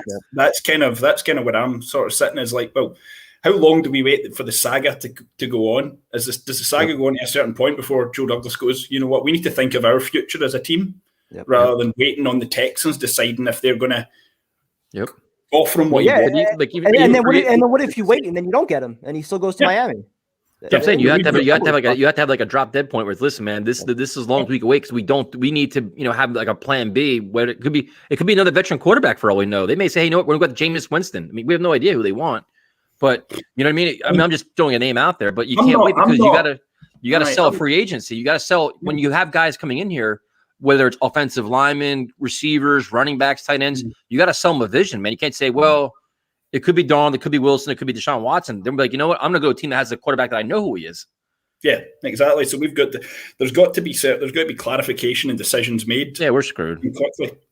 Because before you know it, it's going to be the draft, and we're going to be sitting there going, well, if we've I'm all on the James Morgan fucking train. Fuck it. I give up. No, I'm not in the James Morgan. I've not seen him play enough. Come on, man.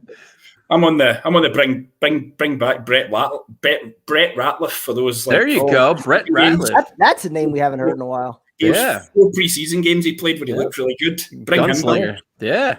Brooks That's what I'm. But we've got to.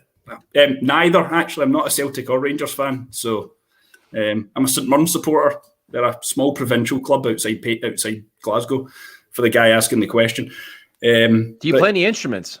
I play guitar. I'm a guitar player. Dude, halftime show. What are you doing here, man? Play some music for us. I've only got the electric out just now, but I can't plug it in because it's like 3 a.m. But I can play stuff if you want at halftime in the Super Bowl if you want. Do it. You're on. You're now book guest. We now see Private. We have bongos and 3 guitar players. Perfect.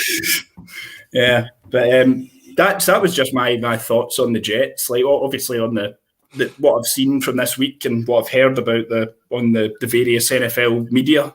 Like NBC, CBS, all the people doing all the stuff. I get it usually 2 days later, so I'm usually 2 days behind. You're not missing much, man. Right now, it's all bullshit. It's all bullshit for another probably till March 17th. It's gonna be all just smoke and mirrors and nonsense. The new league year, it's gonna be totally like just rumors until we can actually do anything. But that Stafford trade was crazy. Stafford trade was absolutely crazy. I was like. Because I'm a guy that I like Stafford as a quarterback. I would have taken him at the Jets. Honestly, I would have for a few years. Like maybe his age is he's 33, but he's a good player. He's a good quarterback. I would have taken him for 2 or 3 years if we weren't keen on anybody in the draft. Would you have given up both of Seattle's first round picks to get him? No, I wouldn't. I would have given up maybe 1, 2 2s and a 3. Even that's a lot. Even that's a lot, but it's still you've still got at least 1 first round in there for me. But I'd have taken a guy like Stafford because I thought, a guy like Stafford could come in and would improve this team and then would have improved us for a year. Yeah. Just reading the comments as well. Alex, thanks for joining us, man. So Sunday, guitar. Yeah, I'll be on, I'll have my guitar out. It'll be like 4 a.m., but I'll have it ready to go. Fuck, let's do it. Have a good night, man. Have a good night, man. I need a drink and I got to take a piss. Be right back. What the hell? This is some shit, man. How do I always get stuck like this? This is ridiculous. Tyson, by your logic, why not trade every draft pick for guaranteed talent since they could all be bust? My logic is saying everybody values the first round pick so much and so worried about them when I want the slam dunk. So instead of taking a chance at number 2 at a quarterback, I go with a known commodity, one of the best quarterbacks in football. It's not hard to figure out, man. I'll give up 3 first round picks, no problem. No problem at all for Deshaun Watson and won't lose any sleep about it. So it's just my personal opinion. Joe Douglas is going to make all his money by drafting better, maximizing his cap space. Smoke time for prime time. I'll bring on a guest because I don't like waiting for prime time. What? Fuck him. Let's go, Luca. What's up, man? What's up, Tyson? How you doing, man? Good. I got a surprise for you. So I originally wanted this for Christmas, even though it got shipped in a little late. A Tom Brady jersey? No, it's a Fighting Irish jersey. Oh. I would never wear a Tom Brady jersey. So how you doing, man? I'm doing all right. On the Mims comments, I wasn't really offended by what he said, and I completely understood what he said because you got to put yourself in that position, and he wasn't really game planned around. He wasn't targeted that much. It could be Gase's game plan. It could be Darnold's reads. It could be whatever. Primetime, your thoughts? Well, he mentioned something about, Darnold not having enough time and the scheme and the play calling and things like that. But at the same time, he didn't really give Darnold a ringing endorsement, being like talking about Watson, the same thing that, Becton's been doing on social media, liking posts about him coming here. To me, that just, for guys that weren't really on the field all that much as rookies, even though like when they were, they played pretty well. Like you got to establish yourself, I think, a little bit more before you start talking shit about somebody else. Yes, Cassandra, this is a bathrobe. Thank you. I haven't really been paying attention much to the Super Bowl chaos this week. I always find it boring. Yeah, same here, man. I don't miss Radio Row. I don't miss all these useless interviews. I don't miss the endless segments about Tom Brady. I don't miss any of it, dude. I can give a shit. I like rather peace and quiet. The only thing it's supplanting that is all these new rumors now about Deshaun Watson and all these, hypotheticals and stuff like that. So it's a really slow time, man. Everybody says so. As soon as we're all sitting home, nobody's going out. Yeah.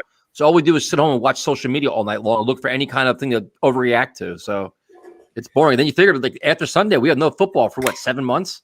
Exactly. Brutal, you got to come up with things to do in the off season. That's our favorite time of year, though. The off season. We always win the off season. I know. Always, every year. Like we win practice. It's like the Super Bowl for Jets fans. It is. Yeah, hopefully we don't go bargain basement shopping again, because that would be really annoying. I understand you can't spend all your money in free agency, but you got to spend it on the needs.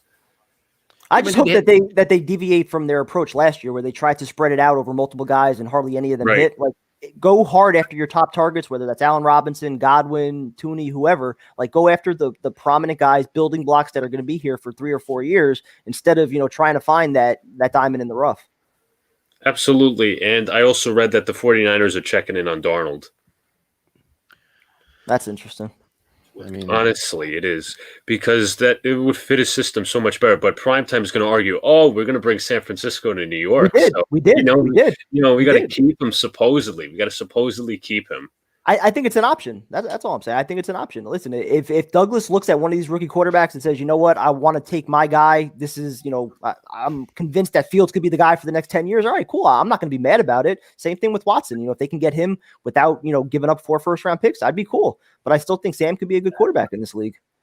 Yeah, I do think so too. It's just Darnold's my 4th option. It's Watson, then it's Wilson, then it's Fields, then it's Darnold.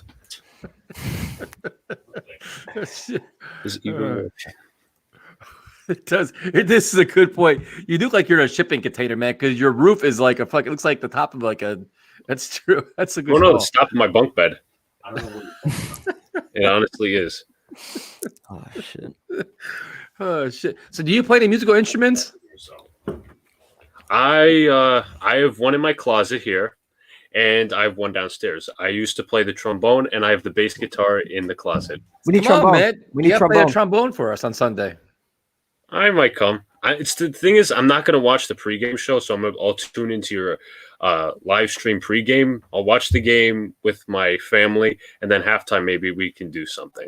Dude, halftime we had a trombone show. Come on, man. Okay. Trombone, bongos, and guitar. Perfect. Yeah, sounds good. Thanks for joining us, man. We appreciate it. Good night, guys. Good night. See, Primetime, you know I couldn't organize a halftime show. You discounted me, and here we are. We got a full concert. And we got you doing peanut butter and jelly. We have all these different musical instruments. We have bongos, a trombone, guitars, you rapping. The Weeknd can't keep up with this shit, dude. It's impossible. Weekend's gonna get blown out. And then we're gonna do shots. Jesus, I don't know how the rap's gonna go if we do shots. So I'm not gonna be able. By halftime, I'm gonna be a disaster. I gotta work Monday morning. See, this is why me and Cassandra are best friends. This is exactly why. I'm not a fan of Cassandra anymore. I'm off that train. Oh, jeez. So now our next guest. Oh, hold on. What's up, guys? Instead of the movie Titanic, I was thinking about watching National Geographic show about koalas. Oh, there, koala tea. Well done with that one. Thank you, Cody. Appreciate it, Cody. So our next guest, after making his very valiant appearance last week, messaged me and said he wants your job. He said, "Yo, Tyson, if Kevin's not around, I got you." I'm like, Jose, you did so good that this could actually very well happen. So let's bring on our good friend Jose. And I thought that me and Jose were friends. I thought we were friends. What's up, man? Tyson, I did not say that. You did say that. I got the DM. I knew you weren't like that, Jose. I knew you weren't like that. I said if you needed a day off. He said Kevin needs a day off. No, he said you needed a day off. No, he said Kevin needs a day off. He goes, I'll co-host with you. No, I said if you ever get tired of PTDS, I'm always tired of prime time. Then I'll fill in for you. Well, Jose, I got good news for you. I'm tired of prime time now, so your time is coming, my friend, because I need to get rid of his ass. PT, I have a couple questions for you. Yeah, go ahead. What's the under for yardage for Travis Kelce? Oh, Travis Kelce, that's a good one. For yards or catches? Yards. I think it was 96.5 or something like that. It was close to 100. Okay. I'll take the over. Thank you. Yeah, that's what I'm thinking. I take the over too. The best bet. Yeah, I was saying the best bet that I was talking about on the few minutes that we talked about betting was McCole Hardman. I think if Sammy Watkins doesn't end up playing, the line on him is set at 25.5. So I love that.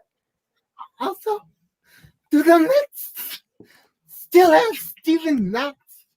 No, they traded him. They traded him to the Blue Jays. And Tyson, I have a baseball question for you because I know you're a Yankee fan. I am. Yep. So is my priest. Nice. So, are you surprised Tanaka went that ditch to Japan? And I'm happy for him, dude. He's actually Tanaka's a hero there, man. Tanaka was a big game pitcher, awesome for the Yankees, great.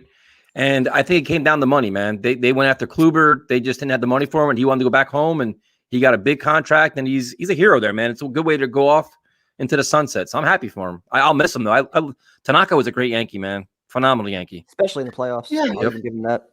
Yeah, it was. I'm surprised nobody gave him a deal here. Well, I think, you know what? I think he's pretty loyal to the Yankees. So I think it was either Yankees or go back home. He probably took the money, went back home. Wish my Angels could have got him. No, let him stay. Let him go back. Let's keep him out of Major League Baseball, and we'll be happy with that. No, I said I wish. We need all the pitching we can get. Yeah, we got some, man. They got a lot of guys coming back from injury. They got a lot of young guys. The Yankees will be all right. The Yankees' problem in the postseason, though, has been their hitting, though. Yep, that's exactly right. The Yankees. Not the Yankees. You guys are good. Yep. I'm talking about my Angels. Oh, the Angels. Oh, yeah. Yeah. Yep. I'm an Angels fan. Good for you. You got Mike Trout. Yep. Ohtani. And Rendon. Yep. But no pitching. And that's what kills us every season. Should have went after Bauer. We tried. So did the Mets, unfortunately, and they failed, as usual. I know. Like forgetting so much. Jose, thanks for joining us, man. Thank you for joining us, man. Appreciate it. Have a good show. Have a good night, man. Thanks for joining us. Yep, he's taking your spot, prime time. He's taking your spot. He is so taking your spot. I'm as good as gone. Might as well pack my bags now. He's definitely taking your spot. Dude, I'm telling you, the minute he was done, I guarantee you within 2 minutes he'll be messaging me. Yo, how'd I do? Am I doing good? Can I take prime time spot? I'm like, he just said if I needed a day off, he knows I'm busy. He knows kind of tired, man. I teach, I coach. So you know what's gonna happen is after your peanut butter and jelly sandwich, you're gonna be sick. I'm bringing Jose on the co-host. There's a good chance I might be sick after that. I'm scared. We'll bring on Mr. Nick. What's up, man? What's going on, guys? How we doing? Beard game better than mine. That beard game is looking strong. Grow it, yeah. How you guys doing? Good. What the hell's behind you? A moon? Yeah, it's my girlfriend, man. She's got all this tapestry and shit. It's all spiritualistic, and I didn't like all that weird shit. I don't know.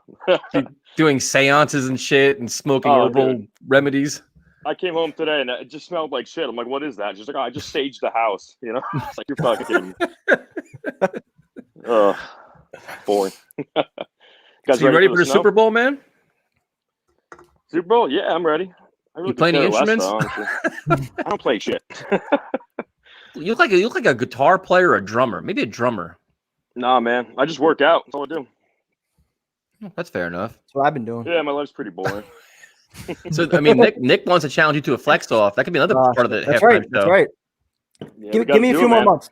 Give me a few more months. I'm just getting back. Months, Come on, man. What the fuck are we doing here? No, I got to let the muscle memory take over. I used to be at 225. I was benching 300 back in my prime in college. Now 225. I said 300. I was benching 300. I weighed 225. How tall are you? 5'7". I was 5'7", 225. Yeah, dude. I was a beast in college, and then I started running more. Would you take? Would you take creatine? No, I never took steroids. Oh my god. Never. All protein, man. All protein.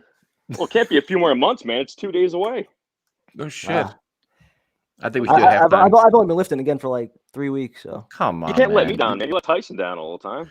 You know, because Nick, you know what it is? Ever since Primetime did these Coach Gase interviews, he's become him with these goddamn excuses, man. I know. That is true. Everything that happens, the betting video excuse, the working out an excuse, everything's an excuse. Why didn't he post the videos? Another excuse. You've become Gase, dude. I did a betting video. Yeah, 2 months late. It was for the Super Bowl, though. Biggest game. I did it. Jose's taking a job, man. You're letting us all down. Oh shit. Yo, so what do you think? It seems to me the only quarterback nobody's talking about right now is trash. So I'm under the impression that guy is just trash. Is that right? Well, Kyle loves him. We have a guy in our chat that loves Trask. We did a show on Tuesday night, and almost everybody was talking about Trey Lance, which was pretty surprising. The Primetime started that shit. Yeah. Well, I keep saying videos, he looks good. Yeah, I keep saying the conversation I think would be a lot different around him if he had a full 2020 season. I think he might have elevated himself into that, that number 2 spot. Like right now we're talking about him versus Wilson versus Fields. There's no solidified number 2 as I'm getting roasted. I think he might have been that guy if he had a full season. I don't know. It's hard to say though, because I'm not an analyst either, so I'm watching these guys. They all look good, but they're gonna make it look good anyway. Just gotta watch the tape, bro. Watch the tape. Go watch like 5 YouTube highlights, and you're now a draft expert. That's all it really takes. Do you guys follow what's his name? Blewett? Yeah, I've seen some. Is he pretty good? Dude, they're all really good, man. But it's just like they break down like X's and O's and this. If you look at the game this way, look at that way. But it's like I don't know, like. Yeah, I don't know. I don't know what I'm talking about. I just watch these guys play. Some of them look pretty good, some of them don't. But I mean, at the same time, like I said, they all look good. You put together like a YouTube highlight reel. You know what I mean? Everybody. Looks like you know what made me really skewed me with like all this shit. Primetime and that we would go to practices. We go every day to practice. We'd watch players, and we would swear these guys are gonna be legit game-breaking talent on the field. They get fucking cut and not do anything in the NFL. I'm like, dude, we just watch these guys for 2 weeks. On an NFL practice, like firsthand, like watch every day. Yeah. Like, dude, these guys are great. Doesn't translate. So I'm like, I don't have the patience to watch film and act like I know what I'm seeing and shit like that. I'm just like, dude, put them on the field. And when they get here, we'll figure it out. Like, I don't.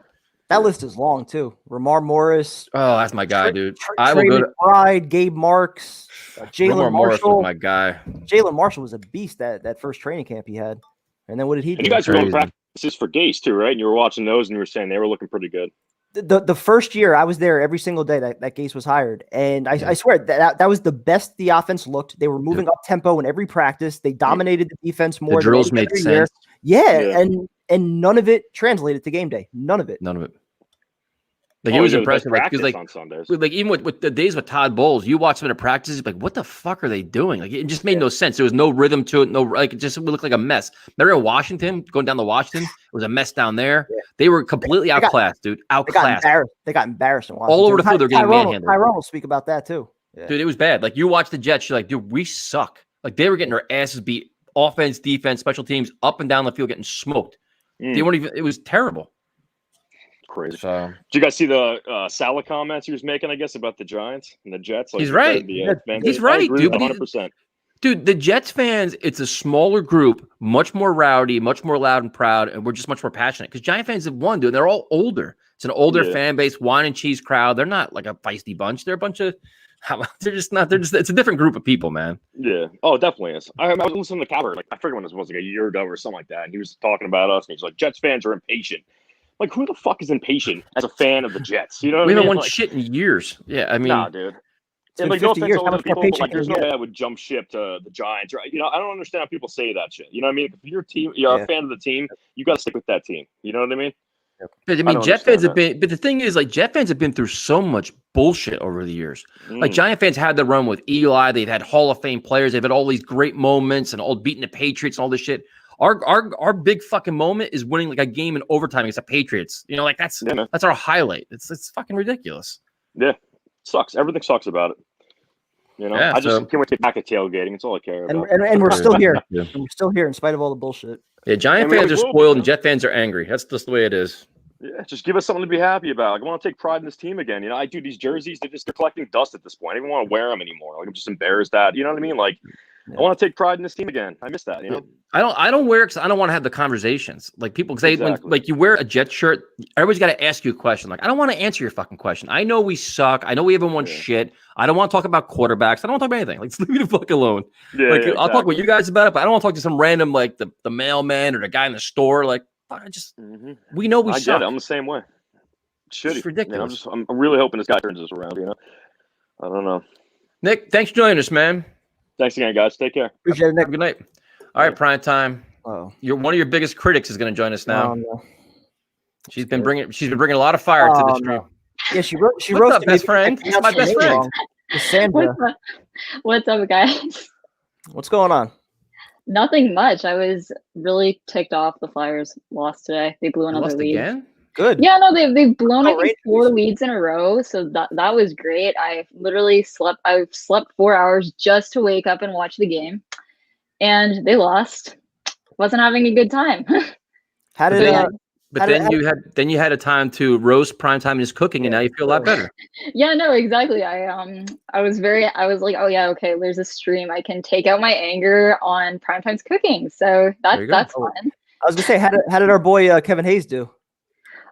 He was actually okay. No, it's just their defense is freaking terrible, and they had like Carter Hart had some like back spasms or something before the game, so that was great. I don't think Brian Elliott's beat the Bruins since he was on the Senators. I don't know. My dad's like a huge Bruins fan, so he's been like giving me shit for all their losses against the Bruins. So if there's one game I want the Flyers to perform well, it's usually the Bruins game. So yeah, that was great. My dad will be very, very happy about this one. So yeah, I'm really sad. Not as hyped up as I was last stream. Also because I'm super tired. I stayed up to like 4:30. So what is your Super Bowl analysis? Are you looking forward to the game or do you not care? Not looking forward to the game because I hate both teams in it. It was like my worst case Super Bowl outcome. So not looking forward to the game. Looking forward to the stream though. Why do you hate the Chiefs? I was gonna say, what's there to hate about KC? Patrick Mahomes just comes off as really arrogant to me. He kind of comes off as like he comes off as like the I don't know what to say. Like I guess like the up and comer for Brady. Like he's gonna be like the new Brady in a few years, and I'm not a fan. It looks like I've been lifting since. No, funny story. I actually have like my upper body strength is horrible. Usually with shirts, I have to wear like an extra small, and usually I can't actually buy sweaters because they'll be like Primetime does. Same thing. No, I've been trying to get some arm workouts in, and it's gotten better, but I will lose an arm wrestle against literally anyone. I don't know if it's just because my elbows are really bony, but like my sister doesn't do she doesn't do anything. Like she just like lays in bed all day, to be honest. And she can beat me in an arm wrestle in about 0.2 seconds. My mom can beat me in an arm wrestle. My dad obviously can beat me in an arm wrestle. Like literally anyone can take me in an arm wrestle, even if they don't work out. So I can't lift anything. So it's not a good time. So I've got like they're a little bit more defined than they were a few months ago, but I still like all my friends are always roasting me because I can't lift. If we go to the gym, I'll do leg day. I played soccer and I was doing track at a pretty high level. So I've got so like I can do leg day. Like that's I'm pretty good on that front. But no, the upper body strength is the weakness, I guess. So what are you looking more forward to on Sunday? Is it Primetime's cook-off or his rapping or eating a peanut butter and jelly sandwich? Well, I don't eat peanut butter or jelly, so what? Probably not that. Why don't you eat peanut butter though? Peanut butter is awesome. It's like it's salty. So salty. What kind of peanut butter? Yeah. Do you eat potato chips? Never had salty peanut Yeah, butter. like I'll eat potato chips, but not that often. I'm more of, like with chips and stuff. It's one of those things where it's like I'm really on and off them. Usually when I try and eat, I always like my weakness is like candy. So if I'm gonna like cheat on something, I'll eat candy. So like right now I've got some like Austrian cherry candies that I've just been like snacking on. Oh shit! I just spilled my drink. I got some of these cherries. You got them rattled now. Yeah. I'm like Tyson now, spilling my drink. Shit. Yeah. I'm the same way though, dude. I don't like salty stuff. I could eat candy and chocolate all day long, like it's going out of style. Oh yeah, no, I have for Christmas everyone just got me chocolate. Like everyone in my family was just like, here, have chocolate and have money. So I still have like 2 bags of Hershey's Kisses left over, and I've got some usually I actually buy those cherry candies all the time from like this Polish food store, and they're actually like they're pretty good. So do you eat salad dressing? I don't eat salad. What? So no. Why not? So wait, I'm not a veggie person at all. Wait, hold on. So if you go out to a restaurant and you order like a steak and it comes with a side and a salad, you just get like the 2 sides, or? No, you get like fries. If I go to a restaurant, like usually if I go to a restaurant, I'll get fries, or there's this one restaurant I go to, they make these like mashed potato spring rolls with grated cheese. Those are the best things ever. Those are amazing. And if I'm really wanting to like cheap out, I'll just get those because they give you like 2 of them and they're like $5. So if I really want to if we're like going on a budget, like give me that and I'm fine. Like I don't eat a steak. So do you not like vegetables at all? No, I don't eat a lot of vegetables. Like I eat maybe 4 or 5 vegetables, maybe. Not a big vegetable fan. Do you like fruit? Yeah. Okay. Yeah, I eat a lot more. Like if you balance it, I eat a lot more fruit than vegetables. Okay, we're learning a lot tonight. This is fascinating. Do you eat fish? I do not eat any fish. No, I don't eat any fish or seafood. What? No shrimp? No. No lobster? No fish or seafood. Oh, Nothing. well, why not? Is there a reason why? Yeah, this isn't gonna work. Okay. No, so when I was really, really, really small, my uncle used to live in our house, and when I was little, he would like give me shark. He was into that. But actually, like growing up, my dad always did all the cooking, and he hates fish. And since he did all the cooking, we would never have it. So I just never like from when I was like, yeah. So no, I just don't like. We just when I was growing up, I never had fish, and so now I don't see any reason to try it. Well, are you kind of curious with foods? Like, will you sample foods that you've never tried before? Or you're kind of just like, fuck it, I ain't doing it. See, I'm the same way. Definitely not. No. Usually, like you stick with what you know. Like so fun. I guess. So like back last February, I had to go to a party for work, and it was on the night of the Patriots-Titans game, and everyone I work with is like, well, at this particular job was very like health crazy. They always make fun of all my food and like all my eating habits. So that was great. Cheers, guys. And so they knew, so we ended up going out and then we ended up going to a bar afterward. And of course they picked the only bar without a TV. I'm like, come on guys, like you've got the Patriots Titans game and you're not even going to a bar with a TV, like cheers. And they end up, we ended up going there. It's like a vegan kind of bar. Like it's like vegan friendly. And I read the menu. I didn't know what any of this stuff was. It was all these like bowls and stuff and like veggie bowls. And I'm like, yeah, what are we doing? So you won't try it?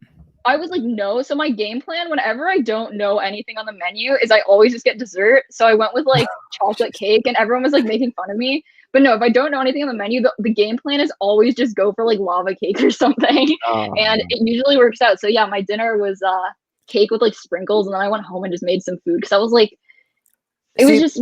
There are certain things that I won't try, but it's because I don't like the smell of them. So I feel like if I don't like the smell, I'm not gonna like the taste of it. Like blue cheese, ranch, like certain dressings, like yeah. But no, if I don't know what it is, like I was like, is this even in English? Like it was all these weird like vegetables and stuff. I was very concerned. I was like, first they pick a place that they don't even have a TV, like the only place in this entire street that doesn't have a TV. And then they pick a place that doesn't like, I can't even read the menu. So do you?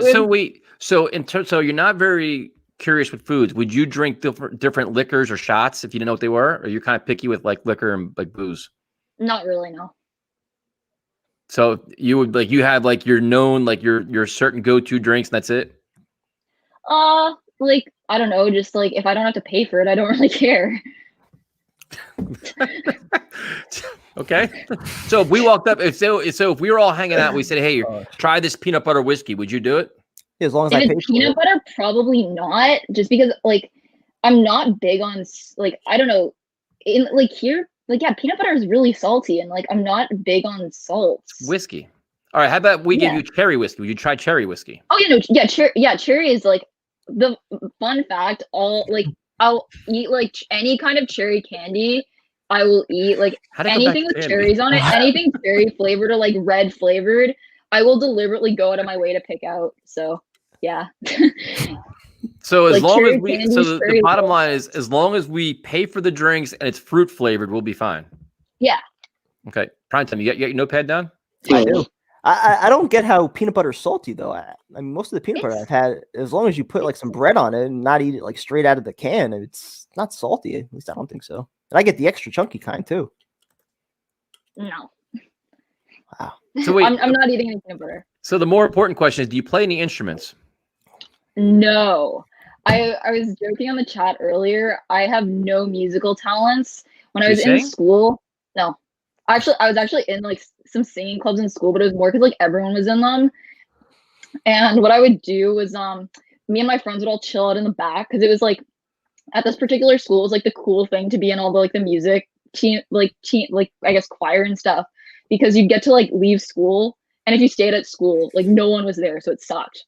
And so I would just chill out in the back row, and my friends would make me run because I was the fastest kid in the school, so they would make me run, do like 100-meter dash, well actually maybe like 200 meters, and like like the 5 minutes we had between like school and the choir practice. I'd have to run. I'd have to get them all like gummies, snacks, and whatnot. And then I'd run all the way back. We'd sit in the corner, and for the entire practice, we would just eat candy and stuff and like chat. It was a good time. But no, after that, no, that we were done after that. And then when I was in like when I was really young, we were forced to play recorder, and I was garbage at that because I had like when I was really little, I had a bunch of like breathing issues, and I still have like I guess I don't know if it's like crappy lung capacity, but you have to take this. You have to take this test, and like I always fail it for like you blow into something. I always fail it. I'm just like great.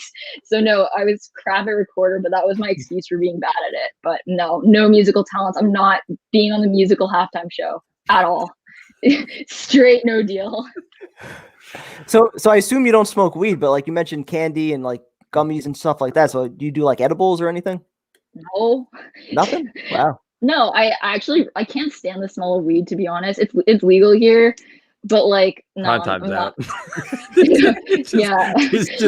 Yeah. You're unchecking a lot of boxes right now. Yeah, I know. I'm really trying my best here. Oh, like not only did I roast his cooking, but now I'm just gonna tell him I hate all the things he likes. No, I don't know. I guess if I had to choose between the two, I would go with a gummy thing, but I have like I don't want to say like I had a friend who was really into that sort of stuff, and she did a bunch of stuff that kind of pissed me off surrounding it. So I've never gone out of my way to try it. Most of my friends are more into like drinking and stuff, so they're not. I had a friend who like he vaped a lot, and I just thought that was really lame. So yeah, I don't really vape at all. Well, Cassandra, thank you for joining us tonight. And so Sunday, we want you as a part of the halftime show, but you don't sing, you don't do any musical instruments.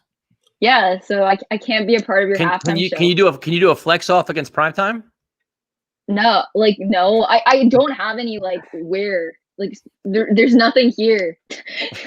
there's not any. I'm working on it. Do you dance? I'm not I thought I was like a great Jesus dancer. Christ, what do you do for fun, man? watch sports. Watches the Flyers. Yeah, do you watch rap? the Flyers. I literally watch I watch every single Flyers game, which is embarrassing because they fucking suck. Play fantasy football, so there's that, and then I collect shoes and stuff. Like that's what I like to do in my spare time. But I don't like actually talking about that because it's boring. So yeah, I don't think the shoe would go over like, pretty well at halftime. They're collecting dust. Like it's So there's nothing interesting about that. No, we got a Canadian fun going now. Oh my god. Thanks guys. Well, thank you for joining us. We appreciate it. Yeah, no, it was fun being on the show. Primetime, I'm sorry, you're too cheap. You're not gonna win the cook-off. Whoa. And God damn. Whoa. All right. Now I got to break out the big guns for the cook-off. I already bought the cast iron and a better. Wait, no, board. I don't know what skirt steak is. Is it cheap steak? No, it's not. It's not. I mean, it's okay, not then you expensive. won't win. It's not expensive, but it's a good cut as long as you know how to cook it right. No, but if it's cheap, I would give you some more credit. But it seems like you like to cheap out on your ingredients. But the only time that's actually expensive, I think Jay's got you. No, the only reason I cheaped out on the steaks was because I was doing it for a cheesesteak. You're not gonna cut up an expensive. No, but the first steak you made was like $10. Like the other day, I had like fillet skewers, and those were like 24. Like that cost like 24, $25. So like, wow, an entire ribeye steak is like $10. That seems really cheap. I'm balling on a budget. Yeah, but like when you don't have the camera or the lighting, you have to compensate in like some other area. I do have to do something better with the camera, get a better point of view. So yeah, you've already like handicapped yourself in this thing. Also, Tyson's judging, isn't he? And like he already said he put his money on Jay, so you're kind of screwed. That's true. No, yeah, I'm objective. I'm not gonna be like that. I'll be fair. I'll be drunk, but I'll be fair. We'll see. I think you're in trouble. I'll be surprised if you can pull something out, like pull out a win. All right. Good luck though. Thank you. Have a good night. Thank you for joining us. Bye. Have a good night. She roasted you, dude. Absolutely roasted you. Everybody's roasting me. That's fine. You guys could all jump. So apparently, where's Romeo's thing here? Because did Paige Van Zandt fight yet tonight? I don't think she did yet, but apparently Jose Canseco took a dive. Did he really? So he said, "Where's Romeo's thing here?" Let's see. I don't know what happened with that. So Romeo posted against. God damn, this is. He said it was a shoulder injury or some shit. What? Yeah, right here. Jose Canseco took a dive in his fight, gave up after 15 seconds to a shoulder injury. What a bitch. What a pussy. And that sucks for everybody that ordered that for $20. That's fucked up. That's ridiculous. I want to see it. Yeah, when's that bare knuckle thing on? That's got to be on soon, right? I don't know. Here's him bitching about his shoulder. Come on, man. This didn't want to fight, man. Did he actually get hit? Like, what the fuck happened? I don't know. Anybody have any fight predictions for tomorrow night? You got Overeem. You got a lot of good fights on that card. Yeah, I mean, Cassandra, there's a good chance she could be Rose, man, because she had that same kind of anger and those kind of some innuendos where you're like, oh, she got some anger to her. Rose hates you a lot more, though. Watching the bare knuckle now. Let me know how it goes, man, because there's some interesting. I was a big Thiago Alves fan. That was one of my favorite fighters in UFC before he went to shit. So I'm curious to see how he does. Oh, I got to ask you. So why are you not excited about the Cerrone and Diego Sanchez fight? It's a fucking joke, dude. Diego Sanchez shouldn't be fighting anymore, man. I love Diego Sanchez. Dude, he's not the same guy he used to be. His coach is a fucking moron, and the kid's gonna take a beating. He shouldn't be fighting anymore, man. Like, see, what everybody's enjoying these fights now, and sadly, 5 years from now, when these guys got really serious head trauma, nobody's gonna give a shit about him. Or 10 years from now, like at some point, like Dana White included, should be saving him from himself, and it should have happened 2 fights ago. Yeah. I don't need to see it. Like, I understand Cerrone's gonna whoop his ass, dude. I know Cerrone needs a win. I don't want to see it. Like, I just don't. That doesn't serve no purpose to me. I think it's embarrassing. Like, he shouldn't. Well, that could be his farewell fight going out against Cerrone. Give him somebody that's fucking like I don't know, man. His last 2 fights were terrible. He won one of them though by DQ, right? Yeah, come on, man. Did you see the coach? Did you see the guy in the corner? It's like, listen, I love Diego Sanchez. We hung out with him in fucking Newark the one night after the fights. Awesome guy, dude. Legend in the sport. Hall of Famer. Heart of gold. But dude, save him like the mental trauma, the beating. It's not worth it anymore, man. It's just, I hate saying that shit. So yeah, and then I had like people attacking me because of that take. Oh, dude, I'm like, dude, it's my opinion. Like, I worry about these guys after.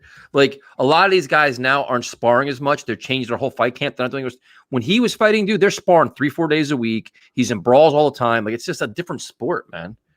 Yeah, and BJ Penn's another mess, dude. BJ Penn. Again, yeah. He was one of my favorite fighters, dude. I had probably about 6 signed posters. I had all kinds of shit. And dude, he just spiraled out of control, dude. Just I never liked him. Never a fan of him. Oh, his family's super cool. I mean, they were just, but this is like way old, like way back to BJ Penn. Like the last 10 years are not him. He's a different person now. But he has so many demons he deals with, but the beatings he took, man. I hate that shit. I hate it. Like some of these guys just need to step away. And like Dana White takes a hard stance with some guys, and then other guys he doesn't. You know what I mean? Like, I don't know. It's so weird, man. Yeah, I hate it, dude. I don't like seeing it. It's not fun to watch, man. He's not gonna be competitive. Let's see. Streaming the fights tomorrow night? I don't think so. I can't watch a Frankie Edgar fight with you guys. You guys will be ripping on him and shit, and I'll be fucking breaking things. Can't do that. But if you guys want to watch a good fighter, man, Timur Valiev on the prelims. Excellent fighter. Phenomenal fighter. A lot of good fights tomorrow. Even the prelims, some good fights. Do I think Jake Paul's a good boxer?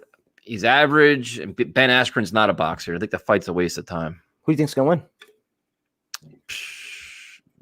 I don't even know, dude. Did you see Ben Askren's fucking mitt work? Yeah. It's disgraceful, dude. It's not a boxer. There's fucking 16-year-old kids in my gym that are better than that. There was a really good clip. I don't know who the guest was, but somebody was on Joe Rogan, and like they had a good back and forth about like the fight, as far as who they think is going to win. And the guy made a good point. I mean, like you don't compete in combat sports for however many years Askren's been doing it, not getting knocked out until Masvidal, and not know how to box, or at least there's a big difference though. Yeah, now he can't do his wrestling and his takedowns and stuff like that. And that was Joe Rogan's point. Yep. There's a very there are wrestlers in our school or others, the people that I know that are phenomenal wrestlers with very, very average or less than average stand up that'll win all their fights. Yeah. They're that dominant where it's like, listen, you hit me a couple times, I will just power double leg, down you go, fight's over. Yeah. You don't have that crutch anymore, dude. Yep. Changes everything, man. So it's we'll see. Jake Paul's a donut. Yeah, I mean, I just don't like the way he's selling himself, he makes funny videos, but I don't know, man. This is not my thing. Yeah, dude. Frankie's my guy. Really, the roast of Frankie. Good luck with that. I'm not taking a part of that. Anderson Silva, I think, still has something left, but not the top level guys. Silva's still competitive, man. He's not like Diego Sanchez. I thought for sure he'd go to Bellator and fight some less than average guys and still keep going. But I think he wants too much money. That's the problem. Because he didn't go to one, he didn't go to Bellator, he didn't go to none of them. They all said no. So I guess he wants too much money. That's definitely true about Dana. There's no lies about that. We're going to bring on John. What's up, man? What's up, John? What's up, PT? What's up, Tyson? How y'all doing this Friday? Good, man. How are you? Doing, man? Sipping his drink? Doing. Yeah, I decided to escape and made an old fast today. There you go. I like that. I kind of leveled it up. So if I start slurring words of this. You won't be the only one. Don't worry. Yeah, so Primetime, you still eating that peanut butter jelly sandwich on Sunday? Unfortunately, yeah. I haven't picked up my ingredients yet, but I'm still deciding on grape jelly or strawberry. No, I'm not getting paid for it, unfortunately. This is a big leap for me, man. This is a big leap for me, man. Going 33 years without trying it. Well, Elvis style and add some bananas to it. There you go. I don't know about that. That's right there. That's good. That's real good right there. You can add some bacon instead of the bananas. Ooh, bacon better with bacon. Bacon I would do. Bacon goes with everything. Maple glaze. Yeah, with some brown sugar. You know. You watch the video. You know. There we go. There you go. Exactly. Hey, the video making the PB&J. It may be only like 5 minutes long. Bacon PB&J actually sounds pretty good. I'm not gonna lie. That sounds pretty good. I might have to do that. Make at least half of it. I brought it for the chat. Y'all asked last time where they were. They're chilling right next to me right now. If y'all want to know. We got to see them, dude. You got to show them to us. This is the highlight of the thing. Oh, there they are. They're right there. They're right there. Are their eyes cut out? Yeah, their eyes are blocked out, man. That's what freaked me out. I was like, oh shit. Yeah, they are, dude. Oh my god. That's some creepy shit. That's funny. So what are your thoughts about Sunday, man? On Sunday, I have to stick it with the Mets family and root for Mahomes. You know, on the play, so stick with them. I honestly feel that in Mahomes to develop his legacy, he's gonna have to beat Tom Brady, probably his one and only chance. So, likes of Eli, man, I don't give any I don't give any grace to Giants fans. So, that's like their one thing. Hey, you gotta be me. It's me, Cassandra. Where do you live, dude? Where are you from? Born and raised in Brooklyn, New York. 10 years ago, I was impacted by the economic crisis, so I had to move to Texas. Nice. What part? San Antonio, Texas. So then you're right by that. That's right. You're right by the Deshaun Watson area. You're like the whole Deshaun Watson news down there. But now, are there any stories about Dak Prescott down there? What the Cowboys are going to do? Believe it or not, there is conversations that they're going to offer him $40 million. Really on par. So it'll be about $40 million for about 4 years. But there'll be an out on the Cowboys on year one because of his injury. That's like the caveat. Wow, can you imagine that? I mean, Prescott's earned it, dude. He's earned it. Just hope he can recover it from injury. Wait, why would he agree to that though? And out after the first year? If he plays all games, this is the deal. If he plays all 16 games, that clause won't be in there.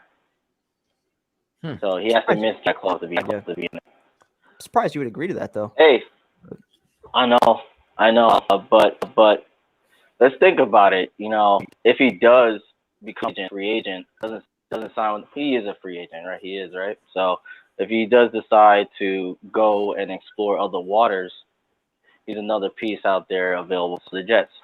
I don't think the Jets should something like that. It was a freak injury. I don't think any team should be doling out $1 million for an injured quarterback. It is Dak Prescott. He is a top 5 QB. Someone can argue saying that he is. But nobody's gonna risk that other than the Cowboys. What about trading 4 first-round picks for a quarterback with multiple ACL tears? What are your thoughts on that? Who are you alluding to? No, I'm saying in general, if there's a quarterback that has multiple ACL injuries, would you trade multiple first-round picks and pay him that contract? I'm curious. Tyson, who is he talking about? Tell me, hear me out. Deshaun Watson. I'm totally just trolling on that one. Yeah, Deshaun Watson. Last time I checked that he's played a lot more than Sam Darnold in a 4-year time. You know, every year it's like. Let's be honest. Deshaun Watson did more in one game than Sam Darnold's probably done in 2 years. So let's just you know. Sorry, yo. I might call you by your first name. Sorry, Kevin. Go ahead. No. I'm by your first name, man. Like, your love for Sam Darnold needs to go, man. You love him so hard. You need to see him go somewhere else. Probably not to the Colts because that's where Carson Wentz can go. You need to let him off. Go to NFC, play for the Saints. Let him go out to pasture. Let him fight in the wild on his own. Maybe go out to slaughter. Let him fail elsewhere. I'm not ready to say goodbye. Elsewhere. You can go buy a Sam Darnold jersey. I would take Deshaun Watson on one leg over Sam Darnold. Deshaun Watson killed his kneecaps. Go from 6'3" to 4'11" and still play better than Sam Darnold. It's just facts, man. I'm sorry, man. I'm sorry. No, listen, I understand it. He's played like shit the last 2 years. I mean, for most people, you can't really defend that. And it's not like, it's all on Adam Gase. I'd say a lot of it is Adam Gase. A lot of it's the, offensive line and the weapons. But, he's got to play better too. I think that for a 23-year-old quarterback that's been set up with complete shit, especially compared to the rest of the quarterbacks in his draft class, you look at what the Bills gave Josh Allen, what Cleveland gave Baker Mayfield. You can't even compare that. But I get it though. I get it. At some point, you got to elevate the pieces around you. So, ask you this question. Like Chad Pennington. What are your feelings on Chad Pennington, career Jet quarterback? I like Chad. I liked Chad until he started getting hurt. All right. Wouldn't you say Chad Pennington in the time period he was there was more healthy than Sam Darnold was? Chad also sat for what, 2 years, and then he started taking over in his third year, and then he got injured going into his fourth year, I think, right in the preseason with the Giants, and then he had the shoulder surgeries after that. So, I mean, he had a lot of long-term injuries, the broken wrist, and then the shoulder. He did. So. We did him dirty, traded for Farr and cut him loose, and he got his revenge. Yeah, for real. Won the division at Giant Stadium. I hated that. I was there for that. Exactly. The reason why I wanted to chime in today because it's been a little chatter going on in the social media about Carson Wentz, and no, I don't want him to be a Jet. All right, but I'm going so Carson Wentz, terrible quarterback, worse than Jared Goff. I'll honestly admit Sam Darnold and Carson Wentz. Carson Wentz holds way too much time. So if he were to go somewhere, wouldn't you say at least that whatever the asking price or whatever be the final trade pieces that Carson Wentz ends up going, wouldn't that be basically that you accept for Sam? Well, Carson Wentz has that contract too, man. That's the Carson Wentz contract is an albatross. Sam Darnold, you don't have that. You have him going on a 5th-year option. That's it. But if you're trading Sam, let's say, whatever team, whether it's a late first rounder or a second and a conditional pick, he has 1 year left on his contract. I would assume they probably aren't picking up the 5th-year option. If he does play well, you're probably signing him to an extension that's similar to what Carson Wentz is making, right? I mean, correct. You probably have no choice, especially if you're giving up, something significant as far as draft capital goes. So I think Sam, I don't believe it. I don't know what's happened to Adam Schefter. Maybe he's had one too many Moscow mules or something. The guy he's lost his footing and pulse in regards to me and social media. I don't think Sam honestly is worth a first round pick. He probably as much as a second round pick if we could get it. I think so too. Yeah, I would even sacrifice, taking a fourth round of this year and take next year, Sam. So that's something that you guys would sacrifice first round pick next, but something at least. Yeah, I know Moscow Mules. I make those two guys. John, thanks for joining us, man. We appreciate it. No problem. Y'all take care. Be easy. Have a good night. Yeah, it's so funny. Like, I don't even have the energy for like the compensation now because we have another month and a half of this shit. Yeah, it's like the rumors going back and forth. And the weird thing is seeing Adam Schefter see this kind of stuff. It's like, dude, like he used to be like a reputable guy. Now he's firing out like rumor stuff, and it's like, it's so like the sports insider part of like Twitter or whatever social media. It's so competitive now. The guys are scrambling for takes and for news, and it's. I feel like Schefter loves trolling Jet fans a lot. Of course he does. Yeah, a lot of what he tweets is Jets related. Yep. And then you see how the Houston Texans are obviously using John McClain as their little voice to leak out the things they want. It's very obvious what he's trying to do. Yep. So it's crazy. It's fucking 11:15 right now. Yeah. What the fuck have we been doing? I don't know. Jesus Christ. Couple of questions that we have to answer. If I was the Jaguars, no, I would not trade for Deshaun Watson. You don't have to. No. You have Trevor Lawrence. There would be no reason to do that. Nope. And they're not going to pass on him and take Zach Wilson. That's Joe Theismann. All these guys are just. This is the time of year where everybody's just searching for some kind of hot take to get like some kind of interest, make themselves relevant. There's no way they're going to do that. Urban Meyer came out just for Trevor Lawrence. And we always talk about building around your rookie quarterback. You get Trevor Lawrence on rookie contract for the next 5 years. That gives you so many options. Those Muppets, dude, are freaky as shit, dude. We started an hour late. It's still 11:15 at night. We're just talking about bullshit. Oh, Chris Laban's fighting right now. He was a nasty dude in the UFC, man. He was a brawler. I remember him. He's some shit. I want to watch that shit. I don't even like. What is it? Because there's only like three fights left, right? Is it on TV? No, it's on their fucking whatever shit there. If I had a stream for it. So watch it then. Yeah. Well, I guess we'll do it. We'll wrap it up. So we're not gonna do the UFC, are we?